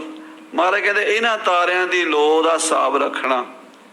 ਭਾਈ ਦਇਆ ਸਿੰਘ, ਧਰਮ ਸਿੰਘ, ਮਾਨ ਸਿੰਘ ਸਾਰੇ ਵੱਖੋ ਵੱਖ ਹੋ ਗਏ ਤੇ ਉਸ ਪਹਿਰੇ ਦੇਣ ਵਾਲਿਆਂ ਦੇ ਵਿੱਚ ਹੀ ਰਲ ਗਏ, ਕੋਈ ਇੱਧਰ ਕੋਈ ਇੱਧਰ, ਪਤਾ ਨਹੀਂ ਵੀ ਆਪਣੇ ਨੇ ਕਿ ਬਗਾਨੇ ਨੇ। ਰਾਤ ਦਾ ਸਮਾਂ ਸੀ ਜਦੋਂ ਸਤਿਗੁਰੂ ਉੱਥੋਂ ਲਗਭਗ ਅੱਧਾ ਪੌਣਾ ਕਿਲੋਮੀਟਰ, ਜਿੱਥੇ ਅੱਜ ਕੱਲ੍ਹ ਗੁਰਦੁਆਰਾ ਤਾੜੀ ਸਾਹਿਬ ਹੈ, ਉੱਥੇ ਪਹੁੰਚ ਗਏ। ਤੇ ਮਹਾਰਾਜ ਨੇ ਆਖਿਆ ਵੀ ਹੁਣ ਇਹਨਾਂ ਨੂੰ ਰੌਲਾ ਪਵਾ ਦਈਏ, ਇਹਨਾਂ ਦੇ ਵਿੱਚ ਇਹਨਾਂ ਨੂੰ ਭੜਥੂ ਪੈ ਜਾਵੇ। ਤੇ ਉਹਨਾਂ ਨੇ ਉੱਥੇ ਫਿਰ ਸੱਚੇ ਪਾਤਸ਼ਾਹ ਨੇ ਜ਼ੋਰ ਦੀ ਤਾੜੀ ਮਾਰ ਕੇ ਆਖਿਆ ਸੀ, ਪੀਰੇ ਹਿੰਦ ਮੇ ਰਵਤ, ਕਿ ਹਿੰਦ ਦਾ ਪੀਰ ਜਾ ਰਿਹਾ, ਫੜ ਲਓ। ਉਹ ਤੁਰਕ ਜਿਹੜੇ ਅੱਬੜਵਾਏ ਉੱਠੇ, ਕੋਈ ਇੱਧਰ ਭੱਜ ਪਿਆ, ਕੋਈ ਇੱਧਰ ਭੱਜ ਗਿਆ, ਉਹ ਆਪਸ 'ਚ ਗੁੱਥਮ ਗੁੱਥਾ ਹੋ ਗਏ। ਹਨੇਰੇ 'ਚ ਤਲਵਾਰਾਂ ਚੱਲਣ ਲੱਗ ਪਈਆਂ, ਪਿਓ ਨੇ ਪੁੱਤਰ ਮਾਰਤਾ, ਚਾਚੇ ਨੇ ਭਤੀਜਾ ਵੜਤਾ, ਭਤੀਜੇ ਨੇ ਚਾਚਾ ਵੜਤਾ, ਮਾਮੇ ਨੇ ਭਾਣਜਾ ਵੜਤਾ, ਸਕੇ ਹੀ ਮਰ ਗਏ, ਆਪਸ 'ਚ ਲੜ ਕੇ। ਅੰਦਰੋਂ ਸਿੰਘ ਭਾਈ ਸੰਗਤ ਸਿੰਘ ਤੇ ਸੰਤ ਸਿੰਘ ਵੀ ਗੋਲੀਆਂ ਚਲਾਉਣ ਲੱਗ ਪਏ। ਸੋ ਸਾਰਾ ਉਹ ਸਮਾਂ ਬੜਾ ਨਾਜ਼ੁਕ ਸੀਗਾ। ਸੱਚੇ ਪਾਤਸ਼ਾਹ ਉੱਥੋਂ ਝਾੜ ਸਾਹਿਬ ਤੋਂ ਹੁੰਦੇ ਹੋਏ 9 ਪੋਹ 23 ਦਸੰਬਰ ਸਵੇਰੇ 5 ਵਜੇ ਤੱਕ ਮਾਛੀਵਾੜਾ, ਲਗਭਗ 20 ਕਿਲੋਮੀਟਰ ਦਾ ਪਿੰਡ ਆ ਸਤਿਗੁਰੂ ਜੀ, ਉਹ 4 ਘੰਟਿਆਂ 'ਚ ਲੰਘ ਗਏ। ਸਵੇਰ ਸਾਰ ਉੱਥੇ ਪਹੁੰਚੇ ਤੇ ਸਾਧ ਸੰਗਤ ਜਦੋਂ ਉੱਥੇ ਪਹੁੰਚੇ ਸੱਚੇ ਪਾਤਸ਼ਾਹ ਤੇ ਜੰਗਲ ਵਿੱਚ ਜਾ ਕੇ ਟਿੰਡ ਦਾ ਸਰਾਣਾ ਕਰਕੇ, ਪੈਰਾਂ ਵਿੱਚ ਛਾਲੇ ਪੈ ਚੁੱਕੇ ਸਨ, ਠੰਡ ਬੜੀ ਸੀ, ਪੈਰ ਸੁੰਨ ਹੋਏ ਪਰ ਜ਼ਖਮ ਦਰਦਾਂ ਮਾਰਦੇ ਸਨ। ਪਾਤਸ਼ਾਹ ਜੀ ਬਿਰਾਜ ਗਏ। ਭਾਈ ਧਰਮ ਸਿੰਘ, ਭਾਈ ਦਇਆ ਸਿੰਘ ਤੇ ਭਾਈ ਮਾਨ ਸਿੰਘ ਉਹਨਾਂ ਤਾਰਿਆਂ ਦੀ ਲੋ ਤੇ ਪੈੜ ਦੱਬਦੇ ਵੱਖੋ ਵੱਖ ਤੁਰੇ ਆਉਂਦੇ ਅੱਗੇ ਇਕੱਠੇ ਹੋ ਗਏ। ਉਸੇ ਜੰਗਲ ਜਾ ਨਿਕਲੇ ਜਿੱਥੇ ਸੱਚੇ ਪਾਤਸ਼ਾਹ ਜੀ ਬਿਰਾਜ ਗਏ ਸਨ। ਤੇ ਸਾਧ ਸੰਗਤ ਜੀ, ਸੱਚੇ ਪਾਤਸ਼ਾਹ ਦੇ ਖੱਬੇ ਹੱਥ ਵਿੱਚ ਇੱਕ ਦਸਤਾਨਾ ਹੁੰਦਾ ਸੀ ਚਮੜੇ ਦਾ, ਉਹਨੂੰ ਗੁਲਤਰਾਣ ਕਹਿੰਦੇ ਆ। ਉਹਦੇ 2 ਕੰਮ ਹੁੰਦੇ ਆ, ਇੱਕ ਤਾਂ ਬਾਜ ਜਦੋਂ ਬਿਠਾਣਾ ਹੋਵੇ ਉਹ ਜ਼ਰੂਰੀ ਪਾਉਣਾ ਪੈਂਦਾ ਹੱਥ ਵਿੱਚ, ਵੀ ਬਾਜ ਨੋਂਦਰਾ ਮਾਰਦਾ ਰਹਿੰਦਾ, ਉਹ ਬਾਜ ਦੇ ਵਾਸਤੇ ਇੱਕ ਤਾਂ ਜ਼ਰੂਰੀ। ਦੂਸਰਾ ਜਦੋਂ ਕਮਾਨ ਚਲਾਉਣਾ ਹੋਵੇ ਨਾ, ਇਸ ਤਰ੍ਹਾਂ ਕੰਨਾਂ ਦਾ ਖਿੱਚ ਕੇ ਜਦੋਂ ਤੀਰ ਛੱਡੀਦਾ, ਉਹ ਤੀਰ ਇੱਥੋਂ ਉੱਪਰੋਂ ਘਸਰ ਕੇ ਲੰਘਦਾ ਤੇ ਆਹ ਜਿਹੜੀ ਹੱਥ ਦਾ ਅੰਗੂਠੇ ਵਾਲੀ ਥਾਂ ਇਹ ਛਿੱਲੀ ਜਾਂਦੀ ਹੈ। ਉਹ ਦਸਤਾਨਾ ਪਾ ਕੇ ਤੀਰ ਚਲਾਉਣ ਨਾਲ ਹੱਥ ਬਚਿਆ ਰਹਿੰਦਾ। ਪਾਤਸ਼ਾਹ ਦੇ ਹੱਥ ਵਿੱਚ ਚਮੜੇ ਦਾ ਦਸਤਾਨਾ ਸੀ ਖੱਬੇ ਹੱਥ ਵਿੱਚ, ਤੇ ਉਹਦੇ ਵਿੱਚ ਇੱਕ ਬਹੁਤ ਕੀਮਤੀ, ਬੇਸ਼ੁਮਾਰ ਕੀਮਤੀ ਹੀਰਾ ਜੜਿਆ ਹੋਇਆ ਸੀ। ਉਹਦੀ ਚਮਕ ਦੂਰ ਤੱਕ ਪੈਂਦੀ ਸੀ। ਇਸ ਤਰ੍ਹਾਂ ਪਾਤਸ਼ਾਹ ਸਿਰ ਤੇ ਹੱਥ ਰੱਖ ਕੇ ਪਏ ਨੇ, ਨੰਗੀ ਤੇਗ ਛਾਤੀ ਨੂੰ ਲਾਈ ਹੋਈ ਹੈ ਤੇ ਪਾਤਸ਼ਾਹ ਸੁੱਤੇ ਨੇ। ਤੇ ਜਦੋਂ ਉਹ ਹੀਰੇ ਦੀ ਚਮਕ ਦੂਰੋਂ ਵੇਖੀ, ਭਾਈ ਧਰਮ ਸਿੰਘ ਜੀ ਕਹਿੰਦੇ, ਭਾਈ ਦਇਆ ਸਿੰਘ ਦੇਖੋ ਹੀਰਾ ਤਾਂ ਸਤਿਗੁਰੂ ਜੀ ਦੇ ਹੱਥ ਵਾਲਾ ਹੀ ਲੱਗਦਾ ਹੈ। ਉਧਰ ਨੂੰ ਗਏ ਤਾਂ ਸੱਚੇ ਪਾਤਸ਼ਾਹ ਉਂਝੇ ਜ਼ਮੀਨ ਤੇ ਸੁੱਤੇ ਸਨ। ਦੇਖ ਕਰਕੇ ਸਿੰਘਾਂ ਦੀਆਂ ਅੱਖਾਂ ਵਿੱਚ ਹੰਝੂ ਆ ਗਏ। ਬੜਾ ਦਰਦ ਵਾਲਾ ਉਹ ਸਮਾਂ ਸੀ। ਭਾਈ ਸਾਹਿਬ ਧਰਮ ਸਿੰਘ ਜੀ ਨੇ ਹੌਲੇ ਜੀ ਪੈਰਾਂ ਨੂੰ ਹੱਥ ਲਾਇਆ। ਆਪ ਪਾਤਸ਼ਾਹ ਨੇ ਨੇਤਰ ਖੋਲੇ ਤੇ ਸਾਹਮਣੇ ਖੜੇ ਸਿੰਘਾਂ ਨੂੰ ਫਤਿਹ ਗਜਾਈ। ਤੇ ਭਾਈ ਧਰਮ ਸਿੰਘ ਜੀ ਕਹਿੰਦੇ ਮਹਾਰਾਜ ਪਿੱਛੇ ਤੁਰਕਾਂ ਦੀ ਫੌਜ ਭੱਜੀ ਆ ਰਹੀ ਹੈ, ਆਪਾਂ ਇੱਥੇ ਜੰਗਲ 'ਚ ਨਾ ਘਿਰ ਜਾਈਏ, ਨਿਕਲ ਚੱਲੀਏ ਕਿਤੇ। ਹਜ਼ੂਰ ਕਹਿੰਦੇ ਸਾਡੇ ਕੋਲ ਹੁਣ ਤੁਰਿਆ ਨਹੀਂ ਜਾਂਦਾ।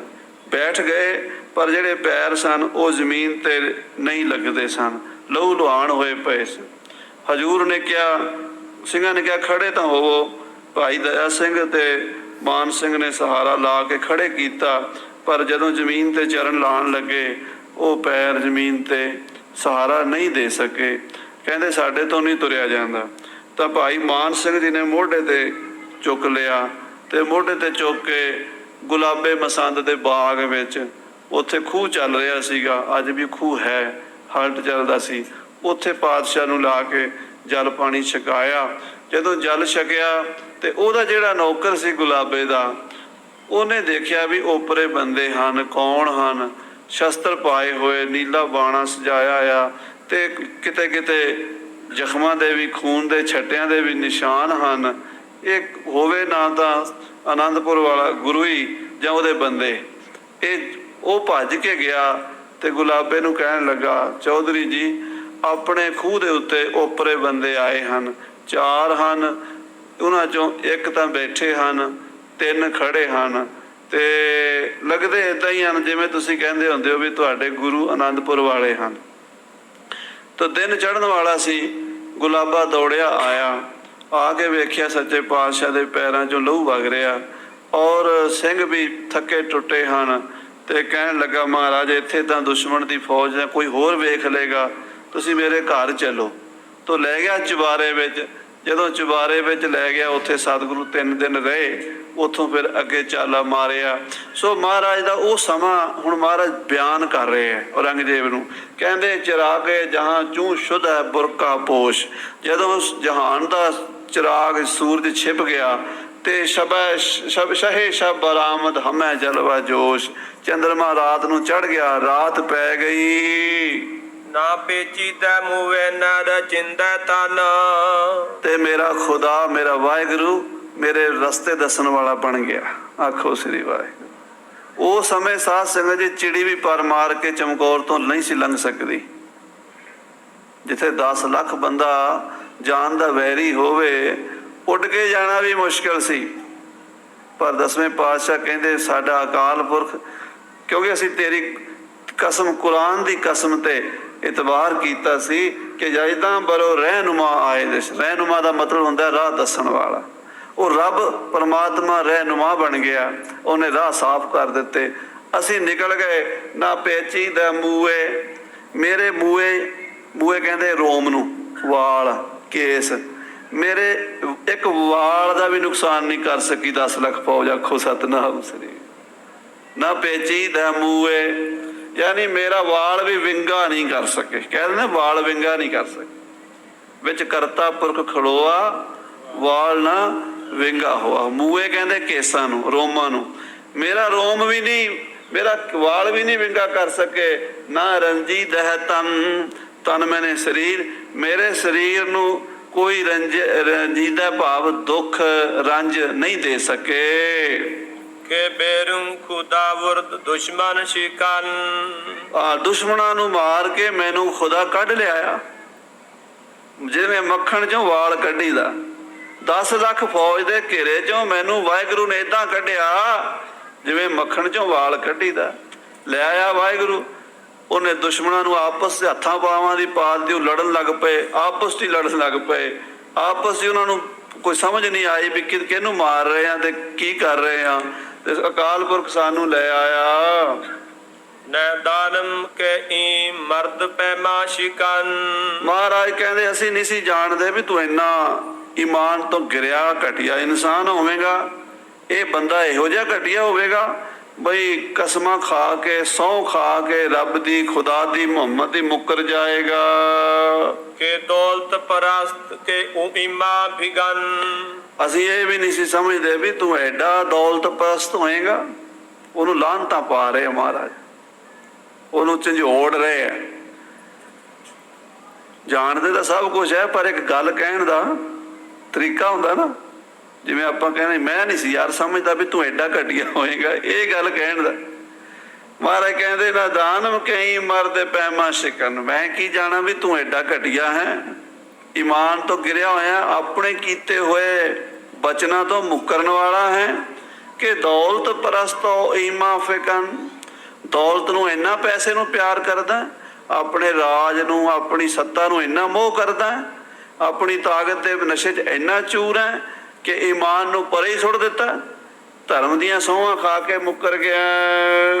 ਨਾ ਈਮਾ ਪ੍ਰਸਤੀ ਨਾ ਉਜਾਇੰਦੀ। ਨਹੀਂ ਨਹੀਂ ਨਹੀਂ ਨਹੀਂ ਔਰੰਗਜ਼ੇਬ, ਤੇਰੀ ਕੋਈ ਈਮਾਨ ਪ੍ਰਸਤੀ ਨਹੀਂ, ਨਾ ਈਮਾ ਪ੍ਰਸਤੀ, ਤੂੰ ਈਮਾਨਦਾਰ ਨਹੀਂ ਹੈ, ਤੂੰ ਈਮਾਨ ਪ੍ਰਸਤ ਨਹੀਂ ਹੈ, ਨਾ ਔਜ਼ਾਏ ਦੀਨ, ਨਾ ਤੂੰ ਦੀਨ ਵਿੱਚ ਹੀ ਪੱਕਾ, ਈਮਾਨ ਤੋਂ ਗਿਰਿਆ ਹੋਇਆ ਤੇ ਆਪਣੇ ਧਰਮ ਤੋਂ ਵੀ ਤੂੰ ਟਿਕਾ ਹੋਇਆ ਹੈ। ਨਾ ਸਾਹਿਬੀ ਸਨਾਸੀ ਨਾ ਮੁਹੰਮਦ ਯਕੀਨ। ਨਾ ਤੈਨੂੰ ਸਾਹਿਬ ਸ਼ਨਾਸੀ, ਸਾਹਿਬ ਕਹਿੰਦੇ ਰੱਬ ਖੁਦਾ ਪਰਮਾਤਮਾ ਵਾਹਿਗੁਰੂ, ਸ਼ਨਾਸੀ ਕਹਿੰਦੇ ਪਛਾਣ, ਤੈਨੂੰ ਰੱਬ ਦੀ ਕੋਈ ਪਛਾਣ ਨਹੀਂ, ਤੂੰ ਸਾਹਿਬ ਸ਼ਨਾਸ ਨਹੀਂ ਹੈ, ਤੂੰ ਖੁਦਾ ਨੂੰ, ਰੱਬ ਨੂੰ ਨਹੀਂ ਜਾਣਦਾ। ਨਾ ਮੁਹੰਮਦ ਯਕੀਨ, ਨਾ ਤੇਰਾ ਹਜ਼ਰਤ ਰਸੂਲ ਅੱਲਾ ਮੁਹੰਮਦ ਸਾਹਿਬ ਜੀ ਤੇ ਇਤਬਾਰ ਹੈ, ਕਿਉਂਕਿ ਹਜ਼ਰਤ ਮੁਹੰਮਦ ਸਾਹਿਬ ਤਾਂ ਆਪਣੇ ਬਚਨ ਤੇ ਜਾਨਾਂ ਵਾਰ ਗਏ, ਉਹਨਾਂ ਦੇ ਬੱਚੇ, ਉਹਨਾਂ ਦੇ ਦੋਤਰੇ ਉਹ ਜੰਗ ਵਿੱਚ ਸ਼ਹੀਦ ਹੋ ਗਏ, ਉਹਨਾਂ ਨੇ ਕਿੰਨੇ ਕਸ਼ਟ ਸਹੇ, ਆਪਣੇ ਸਰੀਰ ਤੇ ਆਪਣਾ ਬਚਨ ਪਾਲਿਆ, ਪਰ ਤੂੰ ਤਾਂ ਬਹੁਤ ਘਟੀਆ ਬੰਦਾ। ਮੁਹੰਮਦ ਤੇ ਤੂੰ ਕਹਿੰਦਾ ਮੈਂ ਇਤਬਾਰ ਕਰਦਾ, ਕਾਹਦਾ ਹੀ ਮੁਹੰਮਦ ਤੇ ਇਤਬਾਰ ਹੈ ਤੇਰਾ? ਜੇ ਮੁਹੰਮਦ ਤੇ ਇਤਬਾਰ ਕਰਦਾ ਤਾਂ ਮੁਹੰਮਦ ਦੀ ਸਹੁੰ ਖਾ ਕੇ ਮੁੱਕਰਦਾ ਨਾ। ਜਿਹਦੇ ਨਾਲ ਪਿਆਰ ਹੋਵੇ ਉਹਦੀ ਝੂਠੀ ਸਹੁੰ ਨਹੀਂ ਖਾਈ ਦੀ, ਉਹ ਉਸ ਦੀ ਸੱਚੀ ਸਹੁੰ ਖਾਣ ਤੋਂ ਵੀ ਬੰਦਾ ਡਰਦਾ ਹੈ। ਜਿਹਦੇ ਨਾਲ ਪਿਆਰ ਹੈ ਉਹਦੀ ਸਹੁੰ ਖਾਣ ਤੋਂ ਡਰਦਾ, ਵੀ ਮੇਰਾ ਪੁੱਤਰ ਹੈ, ਮੈਂ ਇਹਦੀ ਕਿਉਂ ਸਹੁੰ ਖਾਵਾਂ। ਸੋ ਐਸਾ ਮੁਹੰਮਦ ਸਾਹਿਬ ਦੀ ਸਹੁੰ ਖਾਣ ਵਾਲਾ, ਕੁਰਾਨ ਦੀ ਸਹੁੰ ਖਾਣ ਵਾਲਾ ਬੰਦਾ ਫਿਰ ਮੁੱਕਰ ਜਾਵੇ, ਉਹਦਾ ਕੁਰਾਨ ਨਾਲ ਜਾਂ ਮੁਹੰਮਦ ਨਾਲ ਕਿਆ ਵਾਸਤਾ ਹੈ। ਹਰਾ ਕਸ ਕੇ ਈਮਾ ਪ੍ਰਸਤੀ ਕੋ ਨਨ। ਜਿਹੜਾ ਆਦਮੀ ਧਰਮ ਦੀ ਪਾਲਣਾ ਕਰਦਾ ਹੈ, ਈਮਾਨ ਪ੍ਰਸਤ ਹੈ, ਜਿਹੜਾ ਬੰਦਾ ਆਪਣੇ ਧਰਮ ਤੇ ਪੱਕਾ ਹੈ। ਨ ਪੈਮਾ ਖੁਦਸ਼ ਪੇਸ਼ੋ ਪਸਤੀ ਕੋ ਨੰਦ। ਉਹ ਕਿਸੇ ਮੁਸੀਬਤ ਦੇ ਵਿੱਚ ਆ ਕੇ ਵੀ ਆਪਣੇ ਰਾਹ ਤੋਂ ਭਟਕਦਾ ਨਹੀਂ, ਸੱਚਾਈ ਦੇ ਮਾਰਗ ਤੋਂ ਪਰੇ ਨਹੀਂ ਹਟਦਾ। ਜਿਹੜਾ ਚੰਗਾ ਬੰਦਾ, ਉਹਦੇ ਤੇ ਭਾਵੇਂ ਕਿੱਡੀ ਮੁਸੀਬਤ ਆ ਜਾਵੇ, ਘਾਟਾ ਪੈ ਜਾਵੇ, ਉਹ ਕਹਿੰਦਾ ਜਿਹੜਾ ਮੈਂ ਕੌਲ ਇਕਰਾਰ ਕੀਤਾ ਉਹ ਪੂਰਾ ਕਰਨਾ। ਜਿਹੜੇ ਨੇਕ ਬੰਦੇ ਹੁੰਦੇ ਆ, ਸਹੀ ਮਾਇਨਿਆਂ 'ਚ ਜਿਹੜਾ ਮੁਸਲਮਾਨ ਹੈ, ਜਿਹੜਾ ਸਹੀ ਮਾਇਨਿਆਂ ਦਾ ਧਰਮੀ ਬੰਦਾ, ਉਹ ਤਾਂ ਏਦਾਂ ਨਹੀਂ ਕਰੇਗਾ ਜਿੱਦਾਂ ਔਰੰਗਜ਼ੇਬ ਤੂੰ ਕੀਤਾ। ਕਿ ਈ ਮਰਦ ਰਾ ਜਰੈ ਇਤਬਾਰ ਨੇਸਤ। ਹਾਂ, ਕਈ ਮਰਦ ਰਾ ਜ਼ਰ ਹੈ ਇਹ ਅਤਬਾਰ ਨੇਸਤ। ਮਹਾਰਾਜ ਕਹਿੰਦੇ ਔਰੰਗਜ਼ੇਬ ਤੂੰ ਜ਼ਬਾਨੀ ਕਲਾਮੀ ਗੱਲਾਂ ਕਰਨ ਵਾਲਾ ਵੀ ਮੇਰਾ ਖੁਦਾ ਹੈ, ਮੇਰਾ ਮੁਹੰਮਦ ਹੈ, ਮੇਰੀ ਕੁਰਾਨ ਹੈ, ਇਹ ਗੱਲਾਂ ਤੂੰ ਕਹਿੰਦਾ ਬੜਛਾਤੀ ਠੋਕ ਕੇ ਵੀ ਮੈਂ ਮੁਹੰਮਦ ਦਾ ਚੇਲਾ ਹਾਂ, ਮੈਂ ਕੁਰਾਨ ਪੜ੍ਹਨ ਵਾਲਾ ਹਾਂ, ਕੁਰਾਨ ਲਿਖਣ ਵਾਲਾ ਹਾਂ। ਔਰੰਗਜ਼ੇਬ ਹੱਥ ਨਾਲ ਕੁਰਾਨ ਦੀਆਂ ਹਜ਼ਾਰਾਂ ਕਾਪੀਆਂ ਲਿਖ ਚੁੱਕਾ। ਕੰਮ ਕੀ ਕਰਦਾ ਸੀ? ਕੁਰਾਨ ਲਿਖਦਾ ਸੀ, ਟੋਪੀਆਂ ਬੁਣਦਾ ਸੀ, ਵੇਚਦਾ ਸੀ, ਤੇ ਇਹ ਵਿਖਾਵਾ ਕਰਦਾ ਸੀ ਵੀ ਜਿਹੜੇ ਪੈਸੇ ਮੈਨੂੰ ਕੁਰਾਨ ਲਿਖਣ ਦੇ ਨਾਲ ਜਾਂ ਕੁਰਾਨ ਲਿਖ ਕੇ ਵੇਚਣ ਨਾਲ ਮਿਲਦੇ ਨੇ, ਮੈਂ ਉਹਦੇ ਨਾਲ ਰੋਟੀ ਖਾਂਦਾ, ਮੈਂ ਸਰਕਾਰੀ ਖਜ਼ਾਨੇ ਦਾ ਪੈਸਾ ਨਹੀਂ ਵਰਤਦਾ। ਟੋਪੀਆਂ ਬਣ ਕੇ ਵੇਚਦਾ ਸੀ, ਉਹਦੇ ਪੈਸੇ ਦੀ ਰੋਟੀ ਖਾਂਦਾ। ਵਿਖਾਵਾ ਬੜਾ ਸੀ, ਪਰ ਮਹਾਰਾਜ ਕਹਿੰਦੇ ਸਿਰਫ ਵਿਖਾਵਾ ਹੀ, ਕੋਈ ਵੀ ਉਹਦੇ ਵਿੱਚ ਸੱਚਾਈ ਨਹੀਂ ਹੈ। ਕਿ ਕਸਮੇ ਕੁਰਾਨ ਸਤ ਯਜਦਾ ਯਾ ਕੇਸ਼ਤ।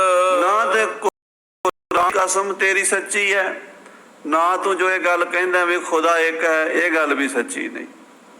ਜੇ ਖੁਦਾ ਇੱਕ ਹੈ ਤਾਂ ਫਿਰ ਉਹਦੇ ਬਣਾਏ ਬੰਦੇ ਵੀ ਇੱਕ ਹੀ ਹੋਣੇ ਚਾਹੀਦੇ। ਆਖੋ ਸਤਿਨਾਮ ਸ੍ਰੀ ਵਾਹਿਗੁਰੂ। ਜੇ ਖੁਦਾ ਇੱਕ ਹੈ ਤਾਂ ਉਹਦੇ ਬਣਾਏ ਹੋਏ ਬੰਦਿਆਂ ਦੇ ਵਿੱਚ ਵਿਤਕਰਾ ਕਿਉਂ ਕਰਦਾ? ਏਕ ਪਿਤਾ ਏਕਸ ਕੇ ਹਮ ਬਾਰਿਕ ਤੂੰ ਮੇਰਾ ਕੁਰਹਾਈ। ਜੇ ਇੱਕ ਪਰਮਾਤਮਾ ਨੇ ਬਣਾਈ ਹੈ ਦੁਨੀਆ, ਤੇ ਜਿਹੜਾ ਇੱਕ ਹੈ ਉਹਨੇ ਮੁਸਲਮਾਨ ਤਾਂ ਬਣਾਏ, ਹਿੰਦੂ ਵੀ ਤਾਂ ਉਹਨੇ ਹੀ ਬਣਾਏ ਹੈ। ਤੁਹੀਂ ਤੁਰਕ ਹਿੰਦੂ ਜਗਤ ਮੈਂ ਬਣਾਏ, ਦਸਮ ਪਾਤਸ਼ਾਹ ਦੀ ਬਾਣੀ। ਹਿੰਦੂ ਵੀ ਉਹਨੇ ਬਣਾਏ, ਮੁਸਲਮਾਨ ਵੀ ਉਹਨੇ ਬਣਾਏ। ਜੇ ਇੱਕ ਨੂੰ ਮੰਨਦਾ ਹੈ ਤਾਂ ਫਿਰ ਪੱਖਪਾਤੀ ਕਿਉਂ ਹੈ? ਫਿਰ ਆਪਣਿਆਂ ਨੂੰ ਬਚਾ ਕੇ ਤੇ ਦੂਜਿਆਂ ਨੂੰ ਮਾਰਨ ਦੀਆਂ ਗੱਲਾਂ ਕਿਉਂ ਕਰਦਾ ਹੈ? ਛੂ ਕਸਮੇ ਕੋਰਾ ਸਦ ਕੋ ਨੰਦ ਇਖਤਿਆਰ। ਹੁਣ ਤੂੰ ਹੋਰ ਹਜ਼ਾਰਾਂ ਕਸਮਾਂ ਖਾ ਲੈ, 100 ਕਸਮਾਂ ਖਾ ਲੈ, ਅਸੀਂ ਤੇਰੀ ਕਿਸੇ ਕਸਮ ਤੇ ਇਤਬਾਰ ਨਹੀਂ ਕਰਨਾ। ਕਿਉਂਕਿ ਔਰੰਗਜ਼ੇਬ ਨੇ ਮਾਛੀਵਾੜੇ ਦੀ ਚਿੱਠੀ ਤੋਂ ਬਾਅਦ ਫਿਰ ਲਿਖਿਆ ਸੀ, ਜੋ ਹੋ ਗਿਆ ਗੁਰੂ ਜੀ ਭੁੱਲ ਜਾ, ਬਹੁਤ ਮਾੜਾ ਹੋਇਆ, ਮੇਰੇ ਬੰਦੇ ਬਹੁਤ ਗਲਤ ਨੇ, ਉਹਨਾਂ ਨੇ ਕੀਤਾ। ਮੈਂ ਸੂਬੇ ਸਰਹੰਦ ਨੂੰ ਵੀ ਪੁੱਛਾਂਗਾ, ਵਜ਼ੀਰ ਖਾਨ ਨੂੰ, ਸਾਰਿਆਂ ਨੂੰ ਪੁੱਛਾਂਗਾ, ਪਰ ਤੁਸੀਂ ਇੱਕ ਵਾਰੀ ਟਾਈਮ ਕੱਢ ਕੇ ਮੇਰੇ ਕੋਲ ਆਓ, ਮੈਂ ਤੁਹਾਡੀ ਗੱਲ ਸੁਣਨੀ ਚਾਹੁੰਦਾ। ਫਿਰ ਬੇਈਮਾਨੀ, ਫਿਰ ਕਪਟ, ਫਿਰ ਛਲ। ਮਹਾਰਾਜ ਕਹਿੰਦੇ ਇੱਕ ਕਸਮ, ਹੁਣ 1000 ਕਸਮ ਖਾ ਲੈ, 100 ਖਾ ਲੈ। ਮਰਾ ਕਤਰੈ ਨਾਇਦ ਅਜੋ ਇਤਬਾਰ। ਮੈਨੂੰ ਹੁਣ ਕਤਰਾ ਜਿੰਨਾ ਵੀ ਇਤਬਾਰ ਨਹੀਂ, ਮੈਂ ਕਤਰਾ ਵੀ ਤੇਰੀਆਂ ਕਸਮਾਂ ਤੇ ਇਤਬਾਰ ਨਹੀਂ ਕਰਦਾ। ਔਰੰਗਜ਼ੇਬ 1000 ਖਾ, ਭਾਵੇਂ ਕਸਮਾਂ ਲੱਖਾਂ ਖਾ ਲੈ, ਕਿਉਂਕਿ ਅੱਗੇ ਵੀ ਤੂੰ ਕਈ ਕਸਮਾਂ ਖਾ ਕੇ ਮੁੱਕਰਿਆ ਹੋਇਆ ਹੈ। ਅਗਰਜ ਤੁਰਾ ਇਤਬਾਰ ਆਮਦੇ। ਹਾਂ, ਤੂੰ ਮੈਨੂੰ ਕਹਿਣਾ ਵੀ ਮੇਰੇ ਤੇ ਇਤਬਾਰ ਕਰਕੇ ਆ ਜਾਓ, ਤੂੰ ਹੀ ਇਤਬਾਰ ਕਰ ਲੈ। ਆਖੋ ਸਤਨਾਮ ਸ੍ਰੀ ਵਾਹਿਗੁਰੂ। ਅਗਰ ਚੇ ਤੁਰਾ ਇਤਬਾਰ ਆਮਦੇ, ਅਗਰ ਚੇ ਜੇਕਰ ਤੈਨੂੰ ਮੇਰੇ ਤੇ ਭਰੋਸਾ ਹੈ, ਕਿਉਂਕਿ ਮੈਨੂੰ ਤਾਂ ਤੇਰੇ ਤੇ ਭਰੋਸਾ ਨਹੀਂ, ਕਿਉਂਕਿ ਤੇਰੀਆਂ ਕਸਮਾਂ, ਤੇਰੇ ਵਾਅਦੇ ਸਾਰੇ ਝੂਠੇ ਹੋ ਚੁੱਕੇ ਨੇ, ਜਗ ਜ਼ਾਹਰ ਨੇ, ਪੂਰੀ ਦੁਨੀਆ ਦੇਖ ਚੁੱਕੀ ਹੈ। ਪਰ ਜੇ ਤੂੰ ਸਮਝਦਾ ਹੈ ਵੀ ਕੋਈ ਗੱਲ ਕਰਨੀ ਹੈ ਤੇ ਗੱਲ ਕਰਨੀ ਉੱਥੇ ਕਰਨੀ, ਇੱਥੇ ਕਰ ਲੈਨੇ, ਪੰਜਾਬ 'ਚ ਆ ਜਾ। ਅਗਰ ਜੇ ਤੁਰਾ ਇਤਬਾਰ ਆਮਦੇ, ਜੇ ਤੈਨੂੰ ਇਤਬਾਰ ਹੈ ਵੀ ਗੱਲਬਾਤ ਹੀ ਕਰਨੀ ਹੈ, ਬਹਿ ਕੇ ਪੰਜਾਬ ਦੇ ਸਾਡੇ ਸਾਰੇ ਹਿੰਦੂ ਮੁਸਲਮਾਨਾਂ ਦੇ ਮਸਲੇ ਹੱਲ ਕਰਨੇ ਨੇ, ਲੋਕਾਂ ਦੇ ਝਗੜੇ ਮਿਟਾਣੇ ਨੇ ਤੇ ਸੱਚਾਈ ਦੀ ਗੱਲ ਕਰਨੀ ਹੈ, ਤਾਂ ਤੂੰ ਸਾਡੇ ਕੋਲ ਆ ਜਾ। ਕਮਰ ਬਸਤਾ ਏ ਪਿਸ਼ਵਾਰ ਆਮਦੇ। ਤਾਂ ਤੂੰ ਕਮਰ ਬਸਤ ਵੇ, ਕਮਰ ਕੱਸ ਕੇ ਯਾਨੀ ਸੱਚਾਈ ਦੇ ਰਾਹ ਤੇ ਤੁਰ ਪੈ। ਇਰਾਦਾ ਕਰ ਲੈ ਵੀ ਮੈਂ ਗੱਲ ਕਰਨੀ ਹੈ, ਤੇ ਜਿਹੜੀ ਗੱਲ ਕਰਨੀ ਹੈ ਤੂੰ ਕਮਰ ਕੱਸ ਕੇ ਆ ਜਾ ਉਸ ਗੱਲ ਦੇ ਲਈ। ਪੇਸ਼ਵਾ ਆਮਦੇ, ਪੇਸ਼ਵਾ ਦਾ ਅਰਥ ਸਾਹਮਣੇ ਆ ਜਾ। ਮਹਾਰਾਜ ਇਸ਼ਾਰਾ ਦੋਵੇਂ ਤਰ੍ਹਾਂ ਦਾ ਦੇ ਰਹੇ ਆ ਵੀ ਜੇ ਤੇ ਬੰਦਿਆਂ ਤਰ੍ਹਾਂ ਗੱਲ ਕਰਨੀ ਹੈ ਤਾਂ ਉੱਦਾਂ ਆ ਜਾ, ਪਿਆਰ ਨਾਲ ਬਹਿ ਕੇ ਕਰ ਲੈਂਦੇ ਆ, ਤੇ ਜੇ ਕੋਈ ਕਸਰ ਮਸਰ ਰਹਿੰਦੀ ਹੈ ਤਾਂ ਕਮਰ ਕਸਾ ਕਰਕੇ ਆ ਜਾ। ਉਹ ਵੀ ਗੱਲ ਸਾਡੇ ਕੋਲ ਉਹ ਵੀ ਹੈ, ਜ਼ਬਾਨੀ ਵੀ ਕਰ ਲੈਂਦੇ ਆ ਤੇ ਤਲਵਾਰ ਵੀ ਅਸੀਂ ਚਲਾਣੀ ਜਾਣਦੇ ਆ, ਤੇ ਤੂੰ ਵੀ ਬੜਾ ਸ਼ਾਹ ਸਵਾਰ ਹੈ। ਆਪਾਂ ਦੋਵੇਂ ਤਰ੍ਹਾਂ, ਪਰ ਉਹ ਗੱਲ ਓਪਨ ਨਹੀਂ ਕਹਿ ਰਹੇ, ਸ਼ਬਦਾਂ ਦੇ ਵਿੱਚ ਹੀ ਮਹਾਂਪੁਰਸ਼ਾਂ ਦੀਆਂ ਗੱਲਾਂ ਵੱਡੀਆਂ। ਇਹੀ ਤਾਂ ਗੱਲ ਹੈ ਵੀ ਜਿਹੜੇ ਮਹਾਂਪੁਰਸ਼ ਹੁੰਦੇ ਆ ਉਹਨਾਂ ਦੀਆਂ ਗੱਲਾਂ ਦੇ ਅਰਥ ਬੜੇ ਹੁੰਦੇ ਆ, ਰਮਝ ਹੁੰਦੀ ਹੈ। ਉੱਪਰੋਂ ਕਹਿ ਰਹੇ ਆ ਵੀ ਤੂੰ ਸੱਚਾਈ ਲਈ ਲੱਕ ਬੰਨ ਲੈ ਤੇ ਆ ਜਾ, ਗੱਲ ਕਰ ਲੈਂਦੇ ਆ। ਅੰਦਰੋਂ ਇਹ ਵੀ ਇਸ਼ਾਰਾ ਹੈ, ਕਮਰ ਕੱਸਣ ਦਾ ਇਹ ਵੀ ਮਤਲਬ ਹੁੰਦਾ ਵੀ ਜੰਗ ਨੂੰ ਕੱਸਣੀ ਹੈ ਤਾਂ ਵੀ ਅਜੇ ਅਸੀਂ ਕੋਈ ਹਥਿਆਰ ਨਹੀਂ ਸੁੱਟੇ, ਅਸੀਂ ਤੇਗ ਮਿਆਨ 'ਚ ਨਹੀਂ ਪਾਈ। ਇਹ ਨਾ ਸਮਝੀ ਵੀ ਡਰ ਗਏ ਹੈ, ਸਾਡਾ ਉਸੇ ਤਰ੍ਹਾਂ ਹੀ ਹੈ ਸੁਭਾਅ, ਜਦੋਂ ਮਰਜ਼ੀ ਆ ਜਾ। ਹਾਂ ਜੀ। ਕਿ ਫਰਜ ਸਤ ਬਾਰ ਸਰ ਤੁਰਾ ਹੀ ਸੁਖਨ। ਹੁਣ ਤੇਰੇ ਸਿਰ ਤੇ ਭਾਰ ਹੈ, ਫਰਜ਼ ਹੈ, ਜਿਹੜਾ ਕਿਸੇ ਦਾ ਭਾਰ ਫਰਜ਼ ਉਹਨੂੰ ਅਦਾ ਕਰਨਾ ਪੈਂਦਾ, ਕਿਉਂਕਿ ਤੂੰ ਕੁਰਾਨ ਦੀਆਂ ਕਸਮਾਂ ਖਾਧੀਆਂ ਹੋਈਆਂ ਨੇ, ਵਾਅਦੇ ਕੀਤੇ ਹੋਏ ਨੇ, ਉਹ ਤੇਰੇ ਸਿਰ ਫਰਜ਼ ਬਣਿਆ ਹੋਇਆ। ਉਹ ਫਰਜ਼ ਤੇਰਾ ਜਿੰਨਾ ਚਿਰ ਤੂੰ ਅਦਾ ਨਹੀਂ ਕਰਦਾ, ਮੇਰੇ ਕੋਲ ਨਹੀਂ ਆਉਂਦਾ, ਮੇਰੇ ਨਾਲ ਗੱਲ ਨਹੀਂ ਕਰਦਾ, ਮੇਰੇ ਪੁੱਤਰਾਂ ਦੀ ਮੌਤ ਦਾ ਤੂੰ ਅਫਸੋਸ ਨਹੀਂ ਕਰਦਾ ਬਹਿ ਕੇ ਗੱਲ ਦਾ, ਜਿਹੜਾ ਮੇਰੇ ਨਾਲ ਤੂੰ ਵਾਅਦਾ ਕੀਤਾ ਵੀ ਤੇਰਾ ਰਸਤਾ ਨਹੀਂ ਰੋਕਾਂਗੇ ਤੇ ਮੈਂ ਤੁਹਾਨੂੰ ਕੁਝ ਨਹੀਂ ਕਵਾਂਗਾ, ਤੁਸੀਂ ਆਨੰਦਪੁਰ ਦਾ ਕਿਲ੍ਹਾ ਛੱਡ ਦਿਓ, ਤੇ ਉਹਦੇ ਬਾਅਦ ਜੋ ਕੁਝ ਹੋਇਆ, ਭਾਵੇਂ ਤੂੰ ਕਹਿੰਦਾ ਮੈਂ ਨਹੀਂ ਕੀਤਾ, ਤੇਰੇ ਅਫਸਰਾਂ ਨੇ ਕੀਤਾ, ਪਰ ਫਰਜ਼ ਤਾਂ ਤੇਰੇ ਤੇ ਹੈ ਨਾ, ਕਸਮ ਤੇ ਤੂੰ ਖਾਧੀ ਹੈ, ਜ਼ਿੰਮੇਵਾਰੀ ਤਾਂ ਤੇਰੀ ਹੈ। ਛੋਟਿਆਂ ਦੀ ਜ਼ਿੰਮੇਵਾਰੀ ਥੋੜ੍ਹਾ ਹੁੰਦੀ, ਜ਼ਿੰਮੇਵਾਰੀ ਤਾਂ ਵੱਡੇ ਬੰਦੇ ਤੇ ਹੁੰਦੀ ਹੈ, ਤੂੰ ਬਾਦਸ਼ਾਹ ਹੈ, ਉਹ ਫਰਜ਼ ਤੇਰੇ ਸਿਰ ਤੇ ਹੈ, ਤੂੰ ਅਦਾ ਕਰਨਾ ਹੈ। ਕਿ ਕੋਲੇ ਖੁਦਾਇਸਤ ਕਸ ਮਸਤ ਮਨ। ਕੌਲੇ ਖੁਦਾਸਤ, ਤੂੰ ਬਚਨ ਕੀਤਾ ਖੁਦਾ ਦੇ ਵਿੱਚ ਪਾ ਕੇ ਵੀ ਰੱਬ ਜਾਮਨ ਹੈ, ਤੇ ਕਸ਼ਮਸਤ ਮਨ, ਕਸਮਾਂ ਪਾਈਆਂ ਹੋਈਆਂ ਨੇ, ਮੈਨੂੰ ਕਸਮ ਹੈ ਤੁਹਾਡੇ ਨਾਲ ਮੈਂ ਕੋਈ ਦਗਾ ਨਹੀਂ ਕਰਾਂਗਾ। ਉਹ ਜਿਹੜੀ ਤੂੰ ਸਹੁੰ ਚੁੱਕੀ ਹੋਈ ਹੈ ਜਿਹੜੇ ਤੂੰ ਵਾਅਦੇ ਕੀਤੇ ਹੋਏ ਨੇ ਉਹਦਾ ਭਾਰ ਮਿੱਤਰਾ ਅਦਾ ਕਰ ਦੇ। ਅਗਰ ਹਜ਼ਰਤੇ ਖੁਦ ਸਿਧਾਤੈ ਸ਼ਬਦ।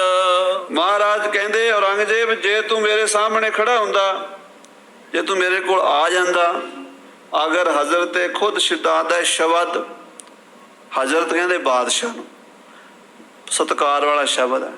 ਮਹਾਰਾਜ ਕਹਿੰਦੇ ਤੂੰ ਬਾਦਸ਼ਾਹ ਹੈ, ਜੇ ਤੂੰ ਮੇਰੇ ਕੋਲ ਆ ਜਾਵੇਂ, ਆਪਾਂ ਆਮਣੇ ਸਾਹਮਣੇ ਬਹਿ ਕੇ ਗੱਲ ਕਰੀਏ, ਬਾਜਾਨੋ ਦਿਲੇ ਕਾਰ ਵਾਜੈ ਸ਼ਬਦ।